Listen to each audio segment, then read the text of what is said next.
off the ground. Let it burn.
Let's face it, the average American is inundated by a ceaseless barrage of info overload, multi-sourced distractions, insecurity, fear, and an ongoing parade of contradictory observations which literally paralyze the mortal mind.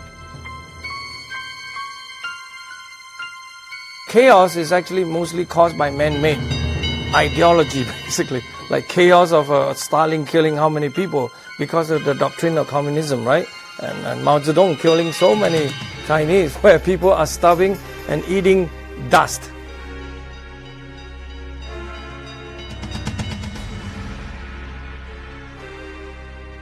Our population is striving to swim against the current of an electromagnetic tidal wave of social media. 3, 4, and 5G networks, smartphones, smart meters, and smart cities. Pollution, concentrated energy weapons, and a psychic cocktail of biodiversity mania that undermines the very soul of humanity. Chemtrails and GMO foods from spooky organizations. Vaccinations and psych drugs from Big Pharma. Mass-produced private propaganda from mainstream media, and undeclared wars from rogues in Congress. Yes, life in the U.S. Republic has become little different than ancient Rome. Whether it's ancient Rome or the United States. When the state becomes very powerful, that power itself, it acts like a magnet. And the magnet attracts to it the predator class. And people who want to prey upon others, who want them to serve them, are attracted to the state because the state gives them the power to do that, and to do it in a legal form. A plethora of power-grabbing control freaks now rule the U.S. empire. A parade of pedophiles and seats of power, from clergy to movie executives. False authorities in a runaway government hijacked by cultural Marxism and corporate fascism in the guise of political parties. Is it any wonder our youth, hatched from a liberal arts-infested academia, is screaming for socialism and universal basic income? The endless psychobabble of every failed political philosopher from Rousseau to Comte and Malthus? The absolute worst of our species has come to essentially rule the rest of the human masses. The animals are out of the barn and all over the farm. Everyone's uniqueness must be equal. Social justice and political correctness are the order of the day. Against this background, why wouldn't elites desire to usher in some new world order? An order to protect us, to save the environment, save the world. The only question that stands between such altruism and an impossible dream is the Hegelian dialect. Now, one of the earliest philosophers of modern-day socialist or communist totalitarianism was the philosopher Hegel. And he wrote an enormous encyclopedia of philosophy. And the concept of dialectic, which of course comes from classical times, was intended to be a method of reaching agreement between disputants. Thesis, the initial idea. The antithesis, the contradiction of the initial idea. And then the synthesis, which in some sense is the composition of elements of both the thesis and the antithesis. Thesis, antithesis, synthesis. People in power create a problem so that they can present the solution to the problem. Did these elites create the chaos in the first place? Many preeminent conspiracy researchers say they did. The Hegelian dialectic is, in my opinion, at the heart and soul of our political morass. The government will create one position, and then it will create a problem that will counter that position, thus creating conflict between the positions. And then the government itself will come in and offer the solution. Not only have global elites, what C. Wright Mills calls the power elite, caused the chaos, they put their plan to resolve the chaos in writing. So if you look today at the power elite, whether Mills emphasized this or not, who would be at the top of the pyramid of power? Well, it would be the bankers and the financiers. Ultra, mega, super rich people who have as an overriding agenda for their life to implement a one-world government by the end of the century. And kids from Hollywood-nurtured academia, tomorrow's voters, are going to have no problem with a socialist world government, especially if it's for the greater good of the environment.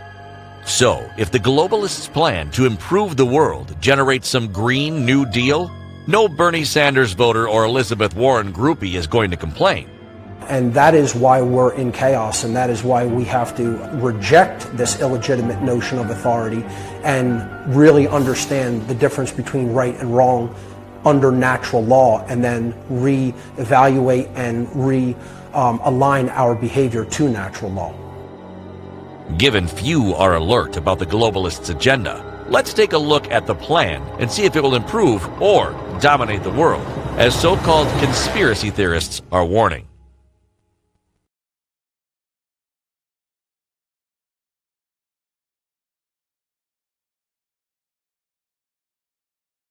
First of all, conspiracy theory is a view of reality that acknowledges that there are hidden forces at work in society, and that the people who are making things happen don't want the common folks to know about it. They have a hidden agenda, like hidden agendas in government and in the media, in the schools. So conspiracy theory is not anything except a propaganda phrase to encourage people not to listen to the information that's being presented. Fortunately, the plan is all there in an easy-to-read 351-page document entitled Agenda 21. Agenda 21 is a 351-page document, and obviously if anyone can go on the internet and see it, common sense would tell us that it could not be a conspiracy theory. It's a conspiracy fact. In reading Clause 1.1 of the preamble, it's obvious Agenda 21 was written by lawyers. Given this, we now know that 99% of the global population, plus the illiterate, will probably not read it. Then, Clause 1.2 makes it clear that Agenda 21 is a global partnership, an innocent partnership built on a resolution from the UN's Friendly General Assembly. All members of the United Nations belong to the General Assembly. Only a few belong to the Security Council compared to the 193 as General Assembly. The United States has a veto, but rarely exercises the veto. They go ahead and they accept whatever the UN wants to be done, and our ambassador to the United Nations, usually a member of the Council on Foreign Relations, will go along with almost anything. Clause 1.3 goes on to say that the agenda reflects a global consensus, and its implementation is first and foremost the responsibility of governments. By reading the first three clauses, any intelligent citizen can see that Agenda 21 is not only a plan and a partnership, but a call for governments of the world to unite. Sound familiar? Earlier, didn't Karl Marx, founder of communism, call for workers of the world to unite? The idea of uniting to overthrow capitalism and its middle class. Karl Marx is known for his theory of Marxism and economics, where largely government controls the means of production and the power of the economy is not invested in the creativity of the individual, but invested more in government, and it's a top-down control of our economy as opposed to being driven by the people themselves. So, communism died. Or did it? Sounds like the United Nations has resurrected communism and repackaged it as Agenda 21. After all, what could be better than a planet-wide central system of government control to ensure better protected and managed ecosystems, as stated in Clause 1.1? Central planning is a concept in totalitarian regimes by which all decision-making and all power and all wealth are held not by individual families, not by corporations, but only by the state. The state therefore takes all decisions, decides how every town and village should be planned, how it should look, how everything that moves and has its being in the country shall be directed from the center. Let's take a closer look at just the United Nations itself, the organization that hatched Agenda 21, and see what some of its founding principles are. Let's start with the UN's Declaration of Human Rights and see how it compares with the U.S. Bill of Rights. In our Constitution, our Bill of Rights, our Declaration of Independence, we are very much told by the Founding Fathers that our rights come from God, that they are inalienable rights given to us by our Creator. The UN Declaration of Rights has no mention of God, no mention of a higher authority. The UN sees itself as the higher authority. We hold these truths to be self-evident, that all men are created equal and endowed by their Creator with certain inalienable rights. Not only based on human rights, but it's based on natural law. Surely, if the UN is calling for its 193 governments to partner, they will be partnering behind worthwhile principles. Principles similar to the principles in the U.S. Constitution, a document that facilitated the creation of the freest and wealthiest nation that has ever existed. A nation that millions of people migrate to in order to escape their UN member nations. The Bill of Rights is a set of absolutes. Here they are. You can't do this, and this, and there's no exception clause. Whereas the Declaration of Human Rights in the UN system specifically says, well, these rights can be exercised as long as they don't conflict with the purposes and goals of the United Nations. Well, who determines that? Well, the political people that are operating the United Nations.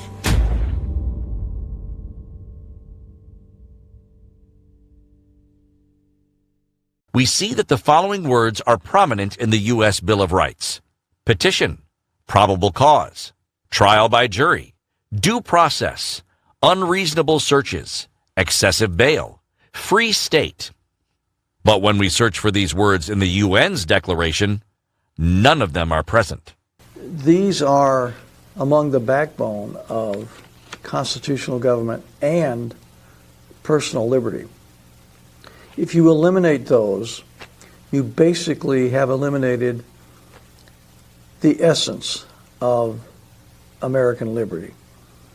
Government is not seen in the American tradition as the grantor of rights, but rather as the protector of rights. If you were to take the Bill of Rights, the first 10 amendments of the Constitution, and the United Nations Declaration of Human Rights, you will see two vastly different documents. One of them protects rights that are ours, God-given. The other one gives rights and then qualifies those rights out of existence. I don't know about you, but this is a little creepy. A Bill of Rights for a 193 government partnership that has no mention of the right to petition, no mention of probable cause, no mention of trial by jury, no mention of due process, and no mention of freedom from unreasonable searches. The UN Declaration sounds like a recipe for a police state, But even scarier, it sounds like a recipe for a really big police state. Jails, prisons, fines, death penalties if necessary. A police state is where its primary characteristic is that the police are at your doorstep. The police are telling you what to do, or at least they're to make sure you do it after the politicians tell you what to do. So a police state is a totalitarian state. What we need to do is get rid of the police component of the state. Let's make the state something to protect us, not to police us. Out of the 195 countries in the world, the UN has 193 governments of these countries signed up to forward their non-binding agenda. That's a lot of governments, and none of them, or their people, are being advised to have a Bill of Rights that says anything about petition, probable cause, trial by jury, due process, unreasonable searches, excessive bail, or free states. And you can read through most of each of these documents, but they also say then, but we can pass a law to suspend it. You can't suspend a Bill of Rights, anything in the Bill of Rights in the United States. If this is the UN's view of human rights, it sounds like their agenda is not only a plan for a police state, but a global police state. The worst thing is, nowhere in the UN's declaration is the right to keep and bear arms, or the right to own real estate, what the founders called private property. These omissions guarantee what we're looking at could really be nasty, especially if the wrong people got in there to rule. When you look at the basic liberties of man protected in the Constitution, firearms ownership and property rights are two of the most essential freedoms. They are, in many ways, two of the things that separate America from most of the rest of the world. But global police state aside, if bearing arms and owning private property are missing, this also guarantees the UN's goal of combating poverty is impossible. Worse, if the UN knows this goal is impossible, because it knows people cannot get out of poverty unless they are free to own and register real estate, the agenda set forth in Agenda 21 is absolutely bogus. Private property ownership is the greatest force in eliminating poverty. Where else do the average people have to build a substantial amount of wealth other than their property? Private property ownership, the equity in private property, is the means to create new businesses. 60% of American businesses were started by people using equity in their private property, and 60% of the American people were employed. And that's how we build an economy. That's how the United States, being one of the only countries in the world that really protected private property, became as wealthy and as free as it did in such a short period of time. And just as bad as depriving people of the ability to feed themselves is depriving them of the ability to protect themselves. This is why the Founding Fathers clearly state in the American Bill of Rights that a well-regulated militia is necessary to the security of a free state. Therefore, the right of the people to keep and bear arms cannot be infringed. The author, who we believe is Richard Henry Lee, said, it is essential to the preservation of liberty that the whole body of the people be trained. Okay, that's what well-regulated means. It means well-trained. And it doesn't mean government-regulated, in spite of what the government politicians and lawyers say. So essential to the preservation of liberty is having a well-trained body of people. Remember, he says the whole body of the people who are present and ready at a moment's notice. But since the UN's Bill of Rights makes no mention of the right to keep and bear arms, one can only assume that the people in most of the UN's member nations do not have the right to keep and bear arms. Hence, none of them are on the way to being a free state, another term that's missing. If the United Nations eliminates gun ownership and property rights or real estate ownership, the implications simply are this: we are then brought into bondage and we become hopeless and helpless because we will not be able to defend ourselves, our lives, our liberty, or our families. If people are denied the right to private property, into arms, they will not be free. The idea behind this is that private property includes your person, and it extends to the idea that you can defend your body, your private property, as necessary. So the notion of these ideas is key to the establishment of America and to America's success to date. So why is the United States one of the member states of the United Nations? This is a major outpoint and one that we, the people of the United States, should take a serious look at. If the UN's agenda is to partner, unite all the governments of Earth, and people do not have the right to keep and bear arms, who gets to keep and bear arms? Easy, all of the governments. Is the arms-bearing stratum of society the mass of the people themselves, or is it some select group? And if it's some select group, who controls the ability of that select group to use those arms potentially against the rest of society? That's always been the conflict throughout history, right? Because what is government? I think Washington says this. Government is not eloquence. Government is force. That's the final analysis. And the armed stratum of society is the one that exercises that force. And the people who exercise force, the ultimate force in society, are considered what? The sovereigns. And under our system of government, the sovereigns are the people themselves. Therefore, they must have the ultimate control over force, and that's done through the militia structure. So no guns and no real estate recommended in the UN's agenda for the 21st century. If this is the plan, it means there will be no free states and poverty will never go away. It means not only world domination, but universal poverty.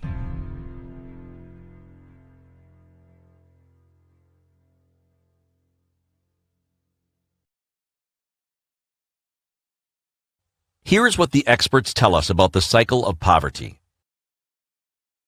A nation of people that is denied the right to own real estate, again, commonly referred to as private property, will never be able to generate wealth. Private property is the most important element of our freedom. Private property in terms of real estate is extremely important because it gives us an opportunity to increase our wealth, to use it as an asset both in a productive way and also as collateral.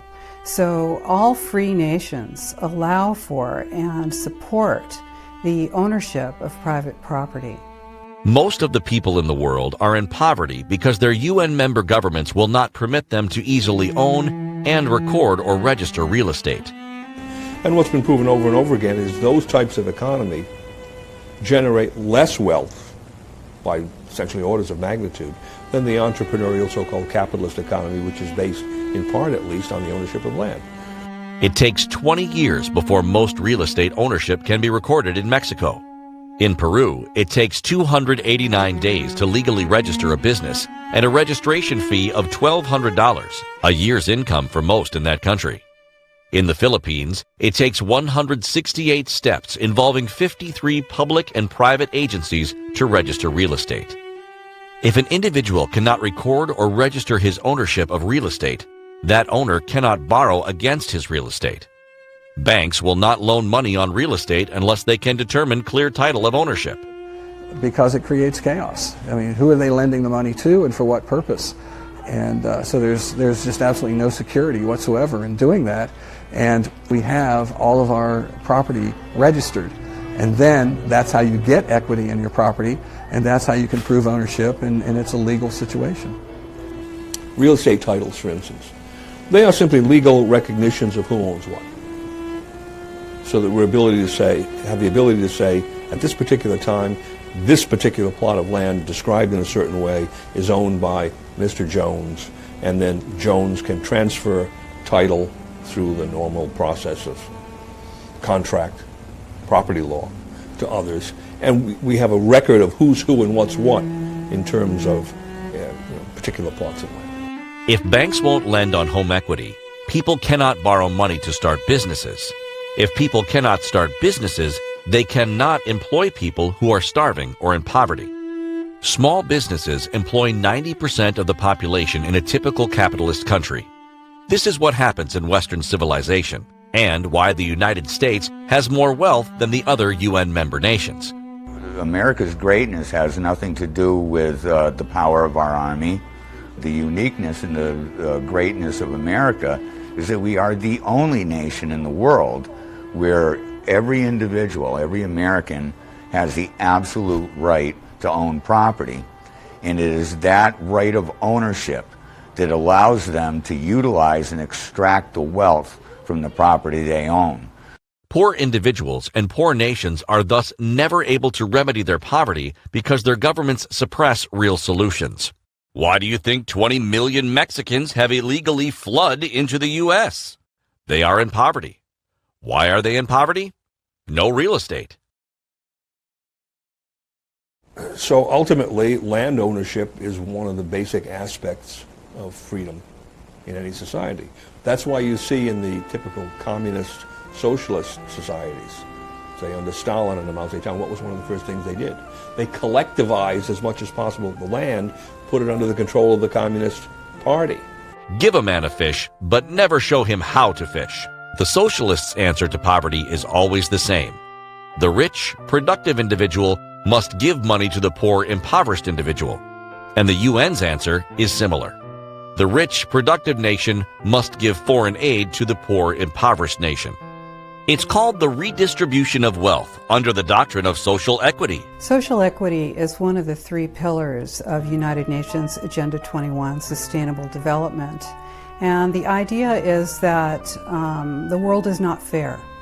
And so it's necessary to make the world fair by redistributing wealth, whether it's in terms of assets or technology, whatever it is that the developed nations need to give to the lesser developed nations in order to equalize their economies and their opportunities. The socialists don't understand that well-being, security, standard of living comes from production.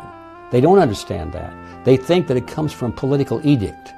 Socialists and other collectivists think that all they have to do is say, we're going to give every man, woman, and child a minimum wage or give them a certain level of health care or an education. They never think about where it comes from. They think all it takes is a bunch of politicians sitting around a table and voting for it. If we vote for it, well then bingo, it happens. They don't understand that if you do that and you take away the ability for those who create the wealth to maintain it, then they're going to stop creating wealth. And then nobody will have anything. So the only way you can have equality in a system is equality in poverty. Take note, people of the developing world. You can generate wealth.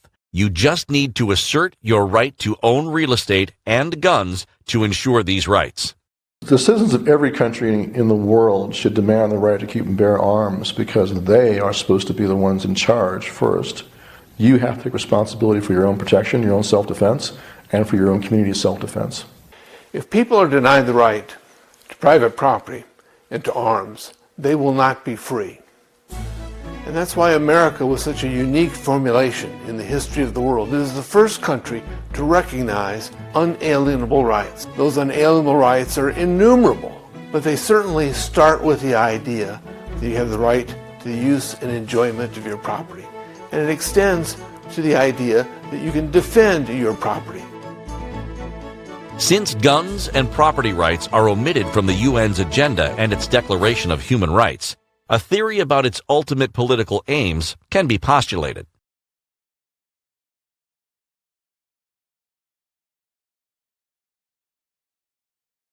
With no property rights or guns, and all of the governments on Earth united, Agenda 21 is nothing less than a plan for the total and complete enslavement of humanity. If universal but private property is denied to the people, they become immediately mere vassals of the state. One of the things I did when working for Margaret Thatcher was to devise a method which would allow ordinary people living in state-owned housing to buy that off the state at a preferential rate. Because if it denies them the right of private property and the right to own and use firearms, then it can rule over them absolutely without any fear of argument or contradiction. The implications of the UN's Declaration of Human Rights not mentioning certain things like property rights is an indication that it is a rights-granting entity. So if we don't mention it, you can't do it. And this is being done in the name of the environment equality, and economy. What's known as the 3 E's, found in Agenda 21 and its sister update, Agenda 2030. Environment. Pass endless executive orders and regulations to save the environment, even if it means the destruction of the U.S. manufacturing base. Well, environment in my own sense and in the scientific sense, I would say the entirety of the sort of Earth system in the most natural way. I would even say that human is part of the environment, which means we are the natural product. In fact, most of the time, the funny part is when people are saying that, human is sort of external to this climate system or the environment. We are as natural as naturalness come, in my humble opinion. In the context of Agenda 21, what it means is that no species has any more rights than any other species, and that human beings are responsible for the planet in the sense that it is a single entity. So this concept of the one world allows for control of a single entity, and it actually enables that. It justifies the single world concept in terms of political, economic, and social controls. Equality. Redistribute the wealth of nations and the wealth of individuals so everyone is equally poor, even if it means the destruction of the American middle class. That's the idea for bringing the lesser developed nations up, and then to lower the wages in the more developed nations, because in fact you don't really need to have any more than whatever it takes to purchase whatever it is that the mega corporations are selling. So if you have savings, you have too much. Economy. Print fiat money and practice fractional reserve banking to unjustly enrich the power elite, even if it means destroying the free market system. Yes, these are the 3 dimensions of what the UN calls sustainable development, a term coined in 1987 by the Brundtland Commission in a publication called Our Common Future. The term sustainable development, according to the United Nations and the Gru Harlem Brundtland Commission, who wrote this book called Our Common Future, is the development that meets the needs of the present, but doesn't sacrifice the needs of future generations. It's not about the abundance that we have here on planet Earth. It's about creating scarcity using fear-mongering tactics. One is, man-made anthropogenic global warming, or that farmers and ranchers are using 70% of the world's water for agriculture. These things are not true, but we're being told that, our cars' emissions as we drive our cars around are causing so much degradation to planet Earth that within 10 years, by the year 2030, we all must live sustainably and live a sustainable development lifestyle and get out of our cars and walk, bike, and take public transportation and be happy about it to save the trees, to save the biodiversity, to save the world from people like you and me. And of course then they did decide that yes, everything that human beings are doing now does compromise the ability of future generations to meet their needs. And so the General Commission said to the World Commission on Environment and Development, well, can you come back in 5 years with the action plan to implement sustainable development worldwide? And that is exactly what they did. Development that meets the needs of the present without compromising the ability of future generations to meet their own needs. Bear in mind, the word development refers to the term real estate development. And recall what we said about the UN's ideal for real estate. Only governments and the power elite get to own it. To them, that's what is sustainable. Their ownership. What it really means is control of the environment, protecting the environment. And so no matter what your situation is, the environment comes in first. One of the interesting things about doing that is that the environment does not follow political boundaries. Rivers run through a whole lot of towns. So sustainable development is a scam that's set up to pretend like it's government. And what it does is eliminate political boundaries. And that means we're losing our liberty, and we're changing our system of government. We're losing our ability to elect our local officials. So what else could top brass at UN headquarters in New York City, home of the globalists' propaganda networks and the bankers' fiat Federal Reserve, possibly be thinking? How can the needs of future generations be met if only the elite in the UN's 193 signatory governments can own real estate? For whatever reason, perhaps it's part of their genetic code, but they are predators. They really want everybody else to work for them and to be their slaves, and they don't have any sensibility about or compassion for them. They just want to rule. And those are the ones that always gravitate for political power, because it gives them the option to acquire and feed these passions, acquire what they want and feed these passions, and not be thrown in prison, because they're the ones that run the prisons. So we go back to the question of the UN, which is the motivation, and I think it's both. Probably most of the people at the UN, certainly I'm going to guess around 97%, really want the best for their fellow citizens of the world. The other 3% probably figure I'm going to be the rulers. I'm going to be part of the ruling class. It's going to be cool for me, and a little piece of that, they're actually psychopaths, and they're going to make sure that their passions for cruelty are satisfied. Seems like the real plan is to keep the present and future generations in poverty and dependent on an ever-expanding police state. Is that our common future? Bush 1, Clinton, Bush 2, and Obama all signed on to Agenda 21. These same presidents, delivered by both the Democratic and Republican parties, are working for world government envisioned by the globalists.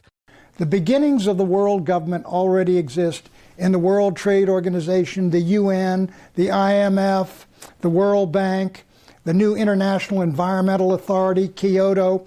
All of these things are the embryonic institutions of a world government, and at the end of the road, nations will lose their sovereignty and independence and basically become like Pennsylvania and Maryland are in the United States of America, which is states which have fundamentally lost enormous amounts of their national sovereignty.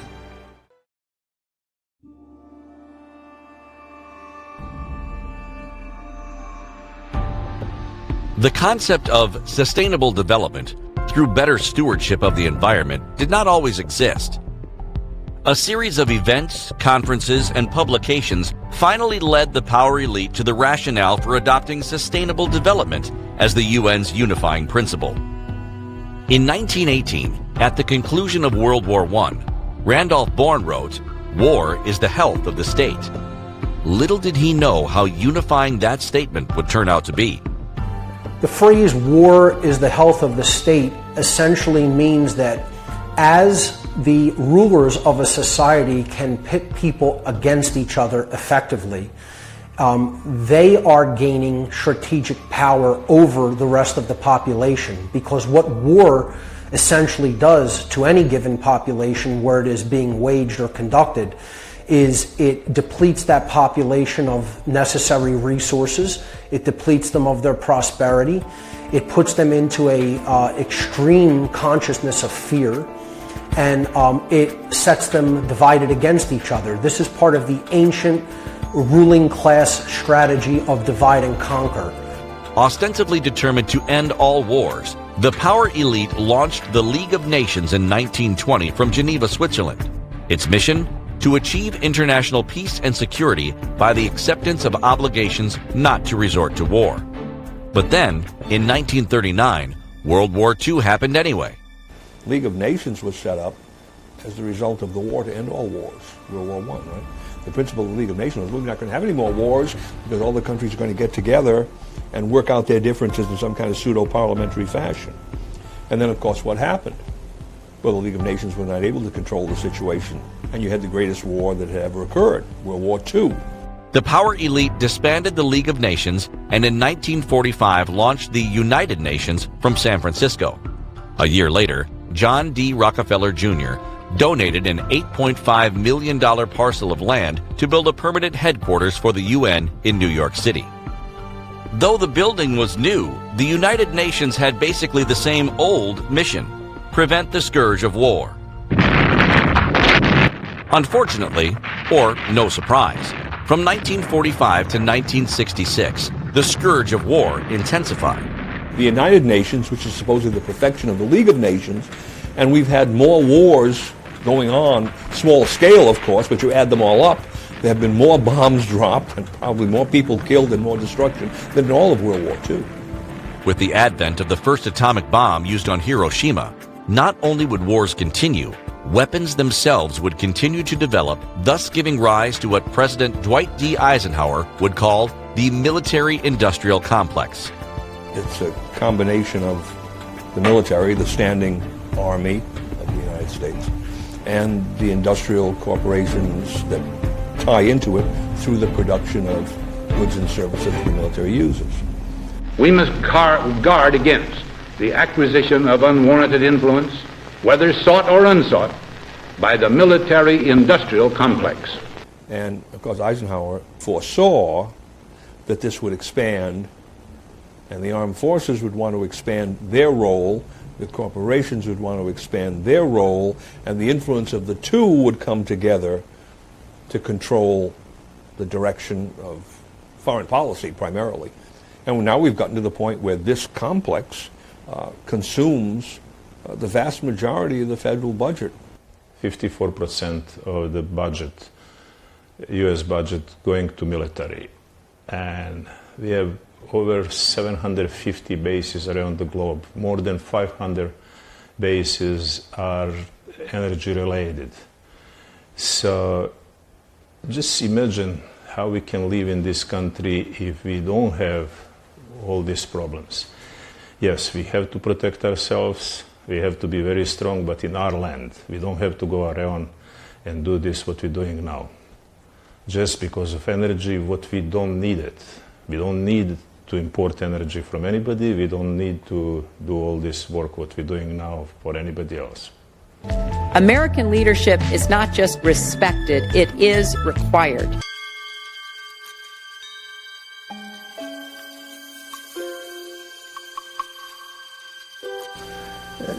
War is extremely profitable.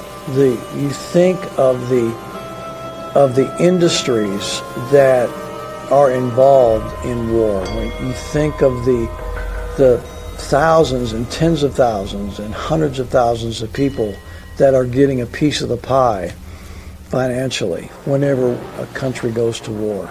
You think about the fortunes that have been made by the suffering and death of people involved in war.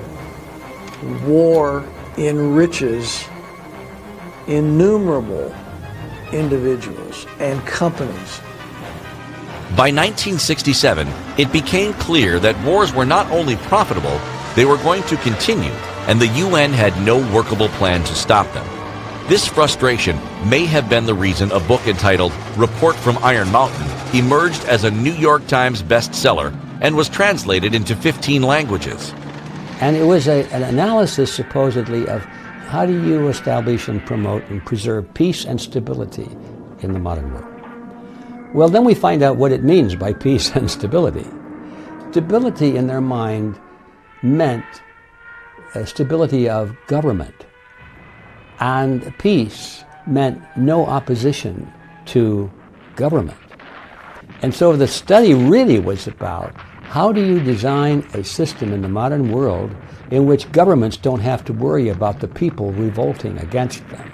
Supposedly written by a secret government panel of 15 insiders, the book spoke openly about the role of war in sustaining governmental power. And it talked about the different ways of keeping the people docile and mentally prepared to endure any kind of an insult to their personal liberty or their dignity. And that meant to get them involved in a war. The report inferred that the reason the League of Nations nor the United Nations could prevent wars was because war actually provided vital functions to human civilization. War generates economic advantages. It ensures stability because it's the foundation of governmental authority. It controls military institutions necessary for allegiance and obedience. It motivates advancements in science and technology. And most importantly, it thins out populations. In other words, war is not only profitable, it's good. Yes, it is profitable for people what they're selling the weapons. It is profitable. But what about regular American person? Why is there no sense? When you think of the destruction, not just of property and of countries and economies, the massive death and destruction of individuals, the carnage of war, etc., is more horrible than most of us could realize. War brings more government and moral decline. And anything that would generate a situation where war would be preferable is something that somebody else generated, and we, the people, are the victims. Unfortunately, war is only good if a government can blow up just a few thousand people and only a small part of their city. Thus, to the power elite, even destruction of a city like Hiroshima, along with 80,000 people, is tolerable as a form of conventional warfare, or what might even be called population control. But all of this changed on November 1st, 1952, when the first hydrogen bomb was tested on the Marshall Islands in the North Pacific Ocean.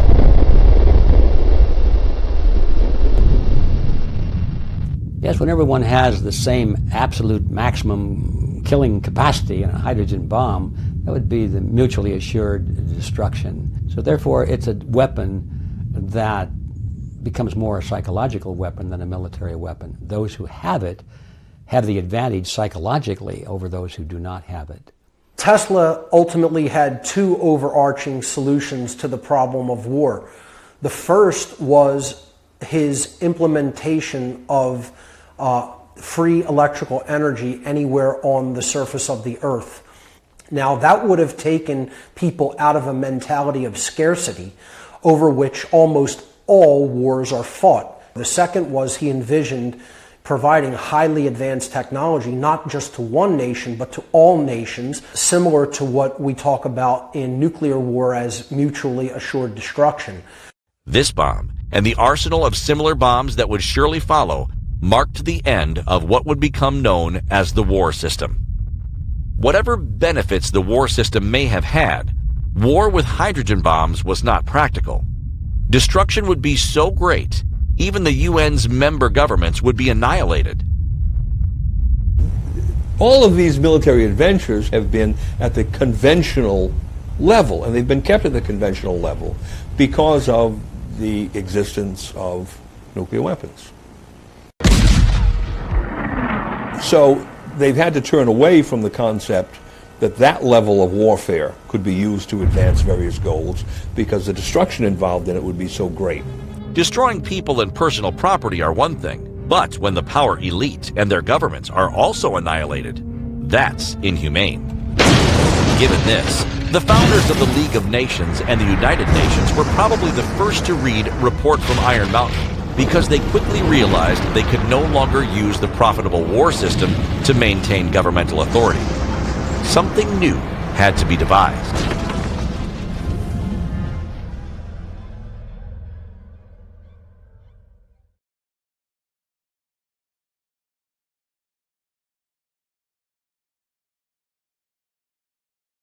By 1967, a replacement for the war system was on the minds of not only UN bureaucrats, but the heads of state, high-level politicians, government officials, diplomats, scientists, economists, and business leaders from around the world. In short, the power elite was now desperate to find a new unifying principle. And they looked at things like, possibly we could create, we could make everybody believe that we were under attack from aliens from outer space. Now that would scare the dickens out of everybody. They certainly would be willing to undergo any kind of sacrifice and loss of freedoms if it was necessary to defend Earth against Martians or something like that. And they talked about it at great length. That they said, very interesting possibility. Let's consider that. Let's not put that off the table. Then, in 1968, Aurelio Pache, David Rockefeller, and Alexander King founded an organization they called the Club of Rome. founded by members of the great and the good, members of the, to use the conspiratorial terms, the globalist elite, who produce fatuous documents from time to time, echoing the various mantras and nostrums of socialism or communism at a particular moment. The club floundered around for a few years trying to solve the problems of mankind. But then, in 1972, it revised an idea spawned by Thomas Malthus in 1798. Malthus was an English scholar who wrote a book entitled An Essay on the Principle of Population. Basically, the principle was this. Every time the human race invented a way to produce more food, it used the abundance to increase its population rather than improve its living standard. Thus, humanity never advanced like it could if a small elite were ruling a modestly populated world. Malthusianism was, in a sense, a theory or a counsel of despair, that as people gained technological knowledge to produce more food, that would make them to a certain extent more healthy, and they could reproduce at a faster rate as opposed to dying off quickly. And the population would then expand, potentially geometrically, and this would outrun food production, and so you had this vicious circle which could never be corrected. The club, using computers of the day to extrapolate not only population growth but resource depletion, came up with a twist on Malthus and published it in a book entitled The Limits to Growth. Like Report from Iron Mountain, Limits to Growth was also a bestseller. The twist was this. Human populations grew exponentially while food populations only grew linearly. And the Malthusian population model, which is a simple equation, simply says that if there's enough resources, the population will go on doubling until there isn't enough resources. In other words, the human race was going to run out of food and deplete its resources. This, the club warned, would lead to a sudden and uncontrollable decline in both population and industrial capacity by the year 2072. Very plausible, many thought. After all, when Malthus wrote Essay on the Principle of Population, the world population was only 800 million. Now, when the Club of Rome published Limits to Growth, the world population was 3.8 billion and still growing exponentially. Given that war could no longer be used as a unifying principle, perhaps the threats posed by overpopulation would fit the bill. This idea excited the power elite and initiated a UN conference in 1976 in Vancouver, Canada, known as Habitat 1. This was the beginning of a series of meetings that they had at the UN starting clear back in the 1970s. And this is where sustainable development was defined as human beings must not compromise the ability of future generations to meet their needs. It was kind of an intellectual way of explaining why the world needed world government, because without world government, individual governments couldn't handle all of these really big problems that now needed to be solved on a global scale. So they will have resolutions and they will take actions that will impede the population growth of the world. Let's get back to basic freedoms given us by God Almighty, which is mentioned in the Declaration of Independence. Out of this conference materialized a 54-page report called the Vancouver Declaration on Human Settlements, more of which we will discuss later. This report outlined a theory of how to address overpopulation's effects on the environment and natural resources, a way to balance the needs of the present generation without compromising the needs of future generations. Again, what they called sustainable development. Now, it was realized very early on that population wasn't growing as fast as Malthus had predicted, and that, what's more, the natural resources we were able to command and the increase in yield from crops, for instance, was far greater than anything he had ever factored in. The one thing that actually works is to raise the standard of living. And of course, that is the one thing that the various globalists and population freaks are desperate to stop. They don't realize that by making people poor and keeping people poor, they do create a population problem which would immediately cease if they made people rich and allowed them to be rich and allowed them to hold their own property. Finally, it was decided. sustainable development was to be the new unifying principle to replace the war system.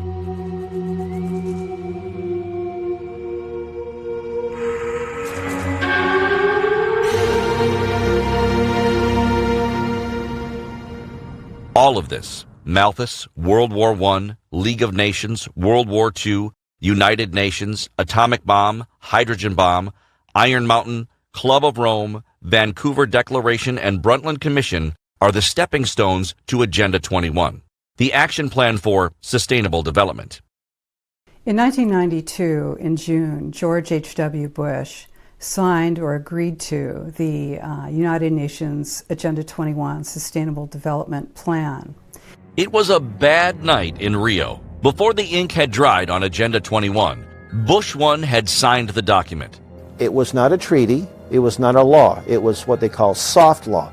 It's not something that actually is debated by Congress or by state legislatures, but it's implemented through the federal branches, through the HUD and EPA and OSHA, and also through state governments and county governments. If you brought back a treaty, the Senate would have voted on it, it would have been debated, there would have been information about it, and I would think it would have been voted down.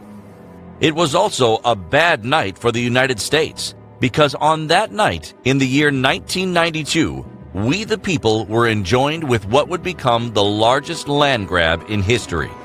There were 50,000 delegates there, and of those 50,000 delegates in Rio de Janeiro, there were 179 heads of state, including George H.W. Bush, and plus diplomats and UN executives and so forth, and this massive number of non-governmental organizations that wrote these documents in the first place.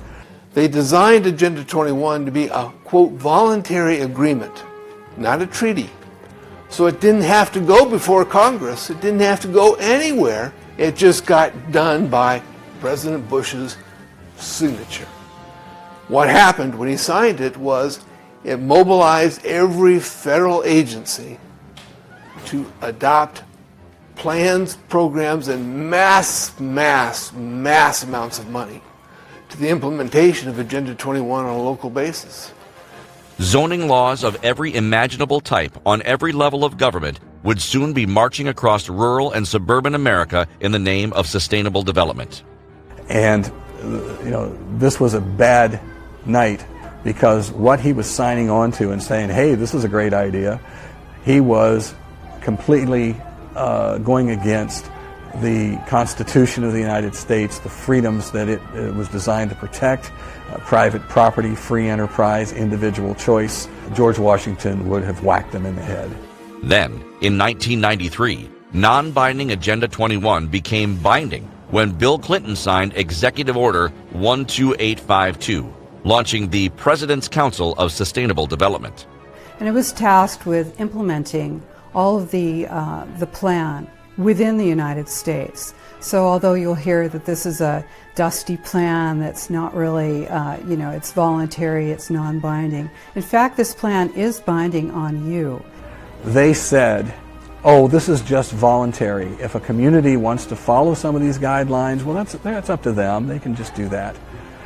On this council were every single agency of the federal government, pretty much, representatives of NGO organizations, the Sierra Club, the Nature Conservancy, the Audubon Society, groups like this that helped write Agenda 21 at the UN level, and representatives of global corporations. They all came together in this council for one specific purpose, to take the ideas, the voluntary suggestions of Agenda 21, and make them law of the land. So when this happened, this argument that, oh, it's just a suggestion, went out the window. And what they did, the NGOs that wrote Agenda 21 in the first place, wrote the grant programs for HUD, for EPA, Department of Transportation, and they put in those grants small print that said, you take this grant, you will have to do this and this and this, which was the implementation of Agenda 21. Like a cancer, Agenda 21 started embedding itself into every cell of the federal government and on down to the state governments. That was in 1993, and that directed every federal cabinet officer to have a program for the implementation of Agenda 21. Between 1993 and 1999, as Americans slept, sustainable development concepts and laws infiltrated every county, township, and city as federal and state grants, more realistically bribes, flowed with abandon. Sustainable development interjected itself into states and localities through the use of monetary bribes, to be quite blunt. If these localities wanted to obtain money for certain projects, they had to sign on to projects that had sustainable development aspects to them. Somebody's brother-in-law made money in putting in that extra layer of asphalt and paint and so forth and so on. And that was the reason it's there. And how they've actually gotten it to our local cities is through these carrots, the stick and carrot of giving federal highway safety transportation funds, as an example, to implement areas of sustainable development. And that is pursued through 4 presidents, to include Donald Trump, to today. Then, in 2015, after the UN enumerated 8 major goals for sustainable development at the 2000 Millennium Summit, Agenda 21 was officially updated to Agenda 2030. The 70th session of the General Assembly has opened with a towering achievement. The adoption of the 2030 Agenda, including 17 inspiring Sustainable Development Goals, the SDGs. Agenda 2030 now specifies 17 major goals for the world to reach by the year 2030. The long march through rural and suburban America continued. And so, of course, this is a devastating thing to the United States and to other nations that value freedom and their individual rights, because this plan is completely antithetical to the concept of individual freedom.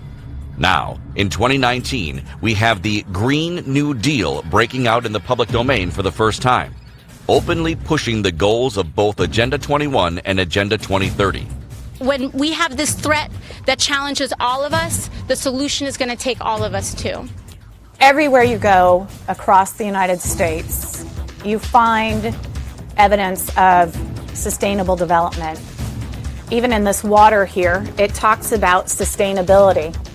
So this is really, no matter how they describe it, it's a fundamental transfer of sovereign power to the United Nations from each of the member countries in the United Nations to be exercised through control over land and other natural resources. Like the gay rights movement before it, Karl Marx and the socialist movement have now come out of the closet naked and charging. The United States is immersed in an action plan that may have started out with some good intentions, but now subjects we the people to the threat of a Marxist world order.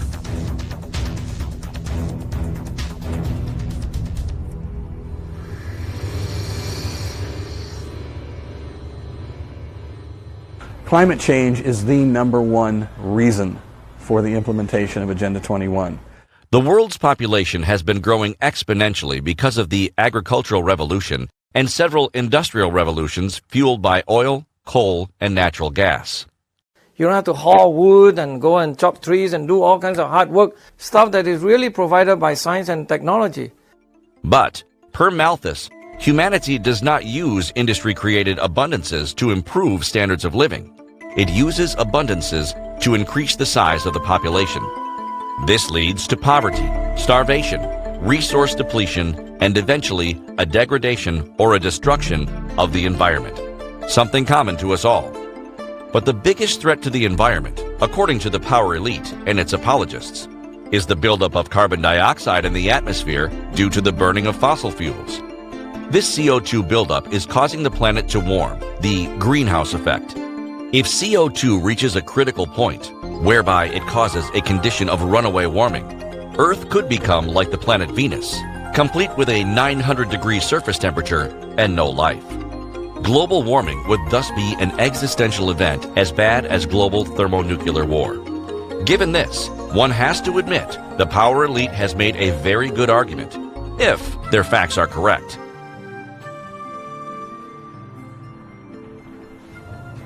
The sun and H2O, water, have a far, far greater effect on the the climate of the planet and how hot the planet is than CO2 does. This then brings up the argument of whether the warming from the sun is causing a CO2 buildup or whether CO2 buildup is causing the warming. In the past, we have CO2 10 times, 20 times higher than what we have at the present time. One of the most well-known examples is to study the carbon dioxide content in the air bubble that is trapped in the ice core from Antarctica. When you study that record carefully, you find that it is always, I emphasize, that is always the temperature that is changing, rising or dropping first before the atmospheric carbon dioxide respond to it. When Al Gore, when they try to talk about this topic, they always wave their hand like this, left and right. More carbon dioxide, temperature warm. When less carbon dioxide, temperature cool. But they forgot to tell you this is basically wrong. For every scientist who says global warming or CO2 buildup is bad, you can find one that says global warming and CO2 buildup are good. One scientist says that global warming is causing the polar caps to melt. Another says global warming is making the planet more fertile.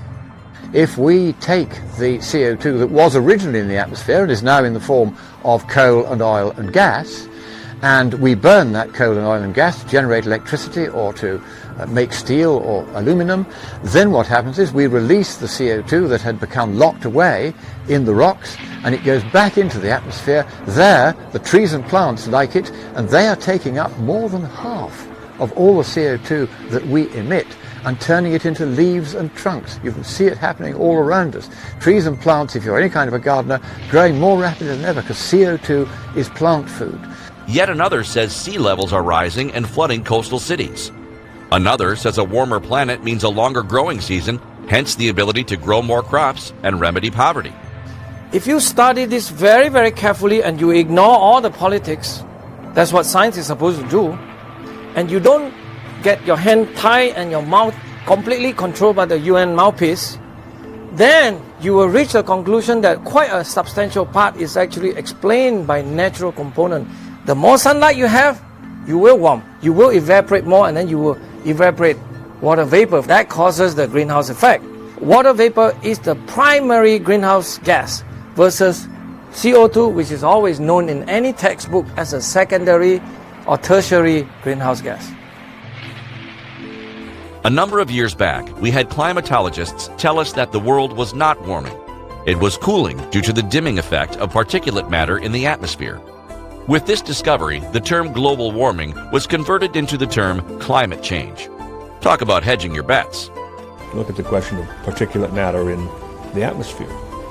What is the effect of that? How much of it? Where is it moving? What is it? What kind of things are it? Volcanoes. Volcanoes emit carbon dioxide, sulfur dioxide, sulfur trioxide, carbon monoxide. Think of all the elements and compounds that are emitted. What is that effect? Whether or not climate change is an existential threat, the United Nations is marching forward and using it to justify the central planning of not only the land, air, and water, but all resources, plants, animals, and humans on the planet, as we discussed earlier.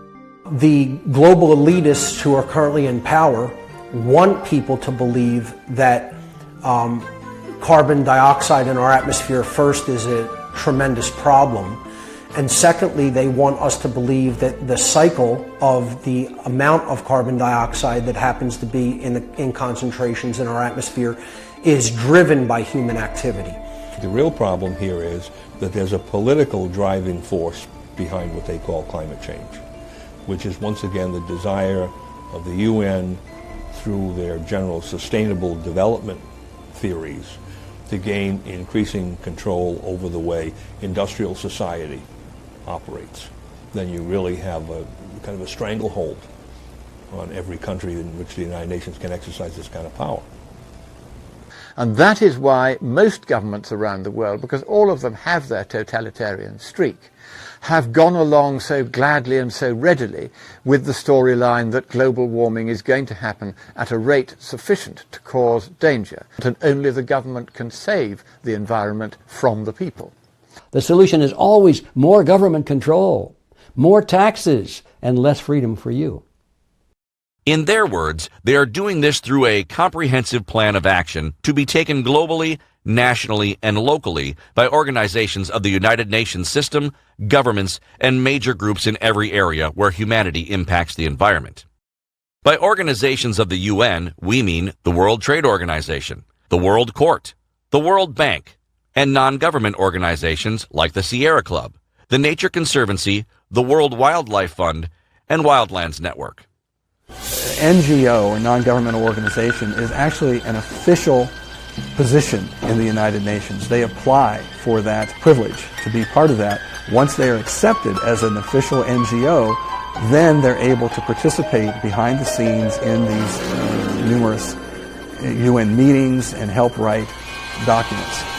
And in their minds, these NGO organizations are our representatives in the UN. So they're looking at a global government, and the people's voice are the Sierra Club, the Nature Conservancy, and Planned Parenthood, and others. In their mind, that's how they look at it. By governments of the UN, we mean the UN's 193 member states, as well as ICLEI, also known as Local Governments for Sustainability.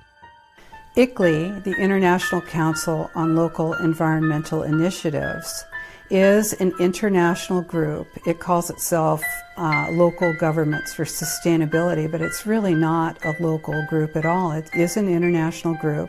It's made up of thousands of cities, and we're talking about huge cities. We're talking about San Francisco, London, Tokyo, New York, Rome, the largest cities in the world, as well as many, many smaller cities. In the United States, over 1,000 cities are members.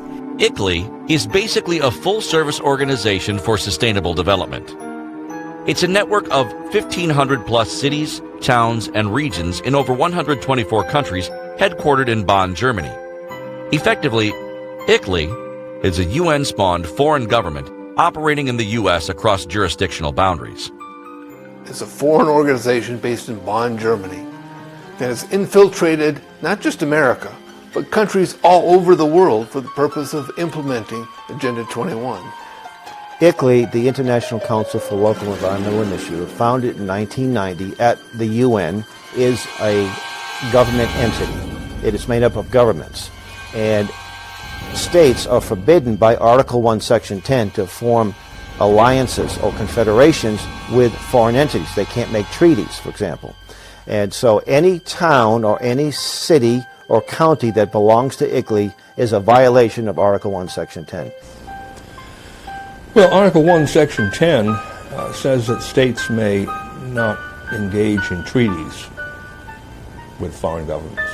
The only treaty power is in Article 2 of the Constitution. The President negotiates treaties, and then the Senate advises and consents on their ratification. The fact that ICLEI is registered in Bonn, Germany, immediately raises the question of an international operation that's going on here. The very fact that it's located overseas should point up that we have a problem with these activities being adopted by states and localities, because the Constitution of the United States prohibits, if you will, any state from entering into a treaty with a foreign government or a foreign entity of some kind. So really this is kind of an end run that's being done by the United Nations through ICLEI essentially to camouflage what's really going on here. And it's simply amazing that more people in this country don't raise that question. And the question becomes, under Article 1, Section 10, can such a party engage in domestic activities? And the answer to that is no. And they're bringing in international organizations in order to advance that interest. And I say to that, if you're sitting on the city council, you have an obligation under the Constitution, and that it must cease. If you don't do that, you become duplicitous. If you know or believe that someone is committing a felony, you are required to report that to some official. It might be a judge or someone else. And if you fail to do that, then you are guilty of the crime of misprision, right? You have a duty as a citizen to report criminal activity. Well, here we have what looks like a very large-scale operation going on internationally to subvert governments of states and localities, and ultimately through them the government of the United States, on behalf of the United Nations, various foreign powers within the United Nations, the people behind the United Nations, anyway, international concert of action. And one would think that people in those localities would be able to say, wait a minute, we think what's going on here is felonious conduct. They're in violation of various state or national statutes, and we want to take this to the appropriate official under our misprision statute. That might be a judge, it might be a local prosecutor, whatever. We need to do that. And then when those people are confronted with that charge, they are supposed to take action. But as far as I know, no action of that kind has ever been taken. The UN has established or inspired global and foreign networks, organizations, groups, and governments to infiltrate the U.S. at every level and effectuate the principles of sustainable development, with or without the American public's knowledge or consent. Unsustainable.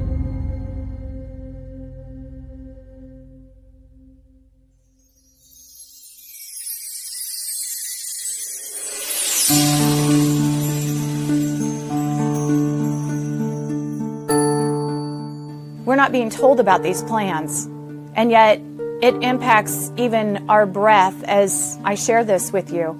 And so, you know, I'm super excited about this Green New Deal thing, because finally people are seeing, wait a minute, there is an agenda going on, and what is this thing all about? So what you're seeing, though, with ICLEI and with your metropolitan planning organizations and your councils of government that are literally all over the United States, what you're seeing is regionalization in action. This is how it's implemented through this organization, which is looking for ways to restrict your ability to use your natural resources and to have you rezone and re-general plan the center of your town so that it can only be used for very high density development. This is the purpose of organizations like this, to regionalize as an interim step to full globalization. Instead of the human civilization expanding and boldly going into an infinite universe of real estate and energy, we are supposed to shrivel up on a planet under the UN's precautionary principle, a principle that considers all human activity and advancement dangerous unless proven not dangerous. You can't move forward unless you can prove there's no harm. And so it demands that the government step in and say, well, there might be long-toed salamanders on this land. There might be. So you can't do anything till you can prove that there isn't. And of course you can't prove the negative. You can't prove there are no long-toed salamanders. So the edict is, and it's used very conveniently for whatever excuse they may want to use it for, to simply stop people from using the property. Under these new environmental laws ushered in by ICLEI and other foreign agents of the UN, all manner of federal grants were and still are being given to states, counties, townships, and cities in order to literally bribe officials into implementing Agenda 21 and its battle cry of sustainable development. Whenever a higher level of government makes a grant and it looks like a bribe, is because it is a bribe. It's also a threat. It's a means of acquiring addiction on the part of those receiving the grant. Once you get a person or a state at any level addicted to this easy money that's coming in from up above, they get to the point where they forget how to live on their own means, their own income, their own tax base, or whatever it is. And they're totally now dependent on the source of the money. So without anybody voting for it, without any change in the laws, without any revision in the Constitution, all of a sudden, whatever separation of power there was disappears. And it's the old saying, he who pays the piper calls the tune. Most of the U.S. population is not aware of any of this, especially Agenda 21. They are only aware that suddenly there is some new zoning law that inhibits their ability to get a building permit. requires them to pay 20% of their renovation budget for a wheelchair ramp or an elevator for the handicapped. Or suddenly the stream across their street must be remediated and the state will be sending down a grant of $130,000 for the local officials to allocate as they see fit.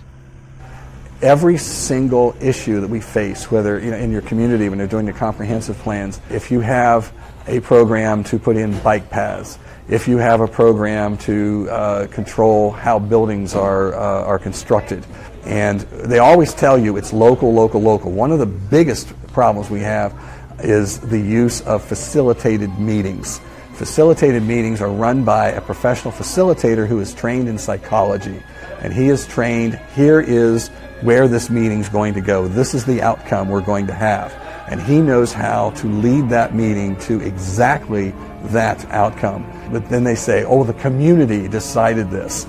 They actually create the plans for visioning meetings that direct how it is that your government is going to change the center of your town to the smart growth or new urbanism model, so that it'll be higher and denser. It's what I call vertical sprawl. And of course, they do your climate action plans where they're monitoring, metering, and controlling what it is that your emissions are. In order to manage your emissions, then they have to monitor them regularly and continuously. So this is the way this plan is designed. It's designed as a continuous loop for monitoring, metering, and managing the entire energy output and use of the world. Before now, have you even heard of ICLEI? What about COGS, MPOs, or the ADA? How about human settlements or the Biodiversity Treaty? You are not alone. Few have any idea how the cancers of regulation have invaded the land of the free. And when Agenda 21 not only uses our government as a tool contrary to our rights, but brings in foreign law and foreign influence to dictate upon the people and their states unlawful exercise of power, we are operating completely contrary to our established America. We're operating completely contrary to the rights of the people, and we will be destructive of our own future.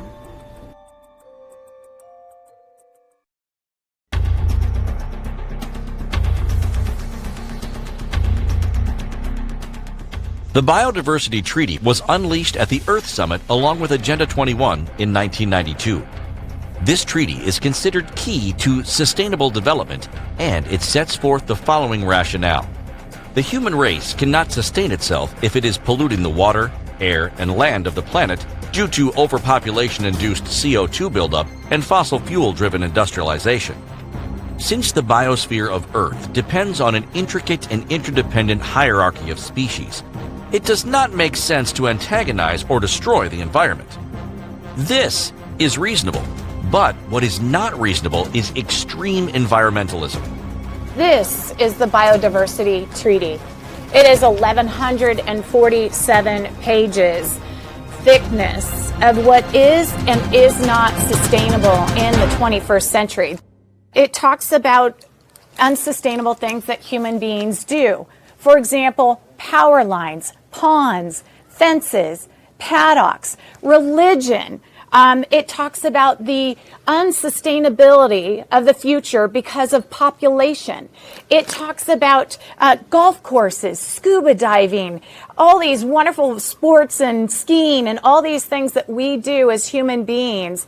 It's all unsustainable. The Biodiversity Treaty was originally the brainchild of a radical environmentalist named Dave Foreman. He was the head of an organization called Earth First.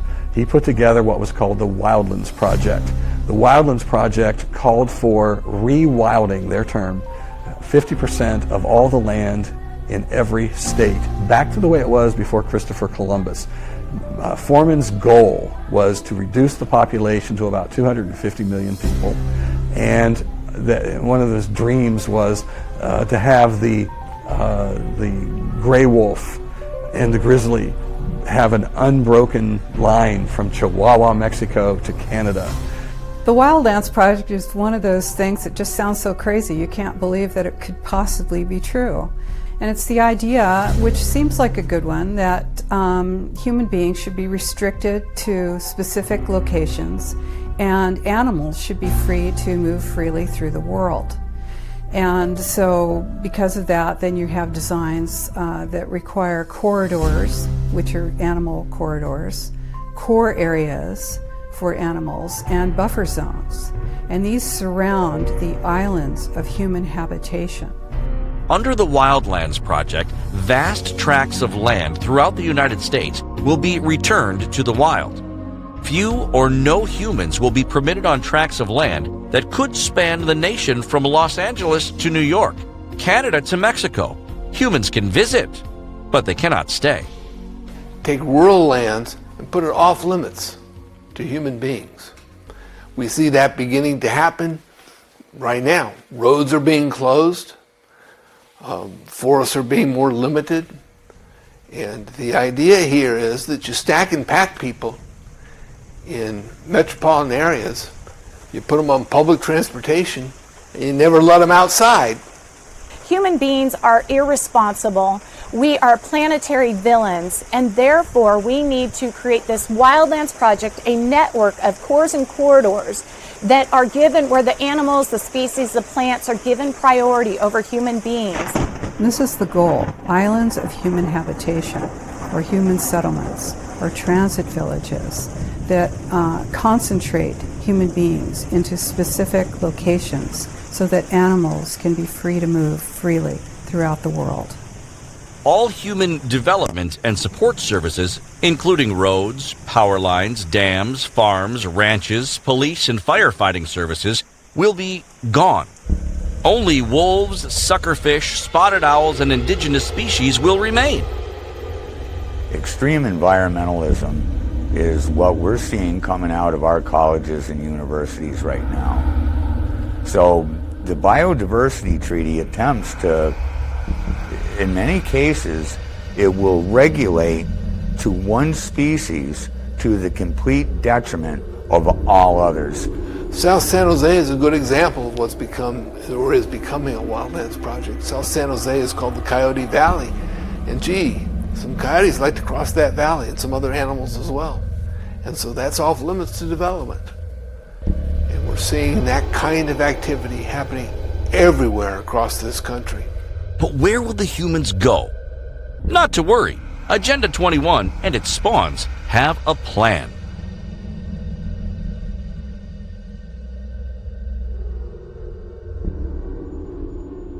Recall we mentioned the United Nations Habitat 1 plan that came down at the Vancouver Convention in 1976.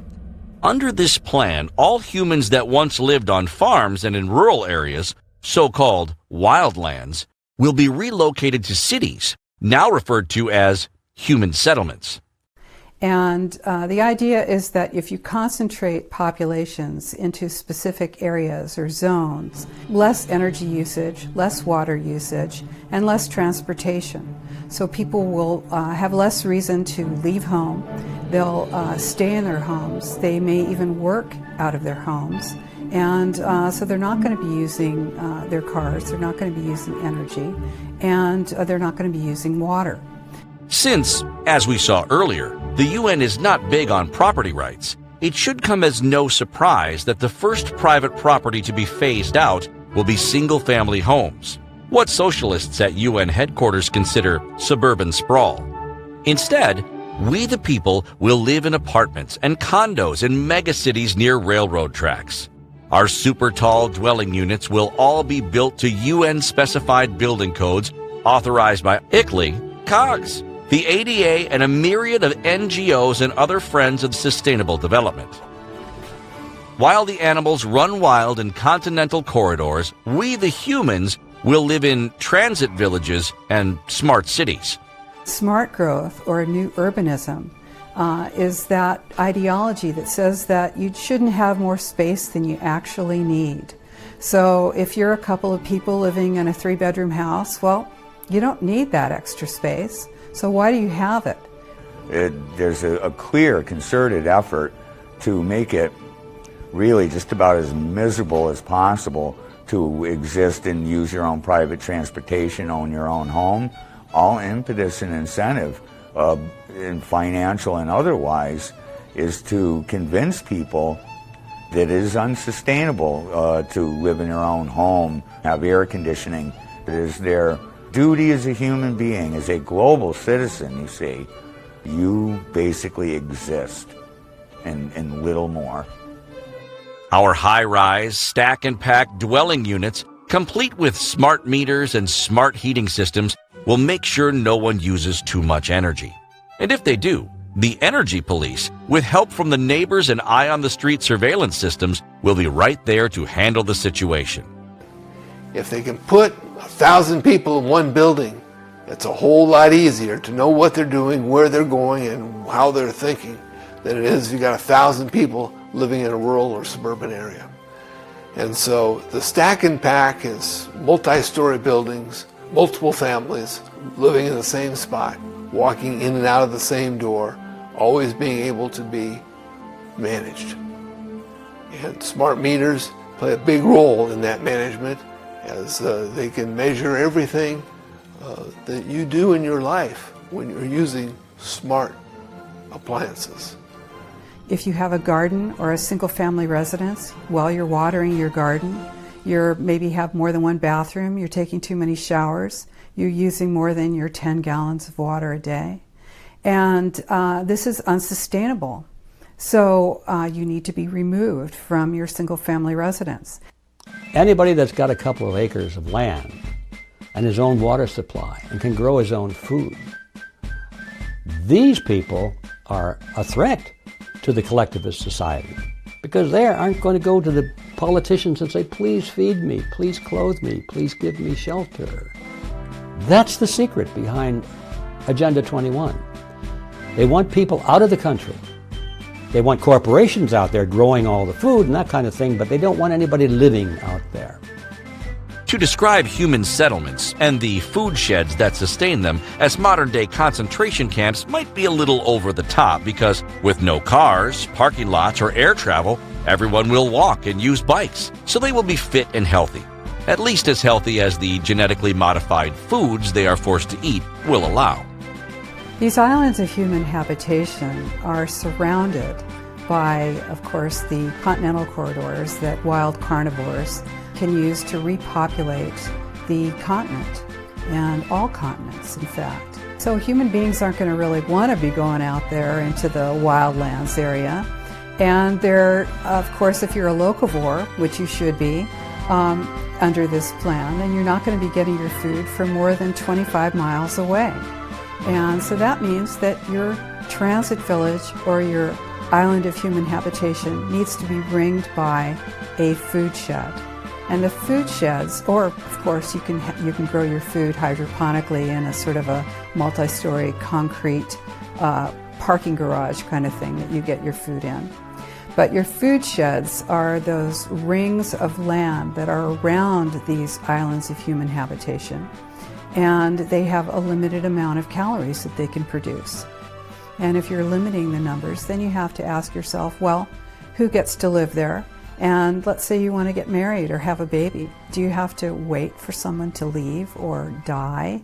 In a universe of infinite energy, where the sun burns 4 million tons of hydrogen every second, and a gallon of seawater can be fused to provide the energy density of 300 gallons of gasoline, no good citizen would even think about using or wasting energy when sustainable development came to their neighborhood.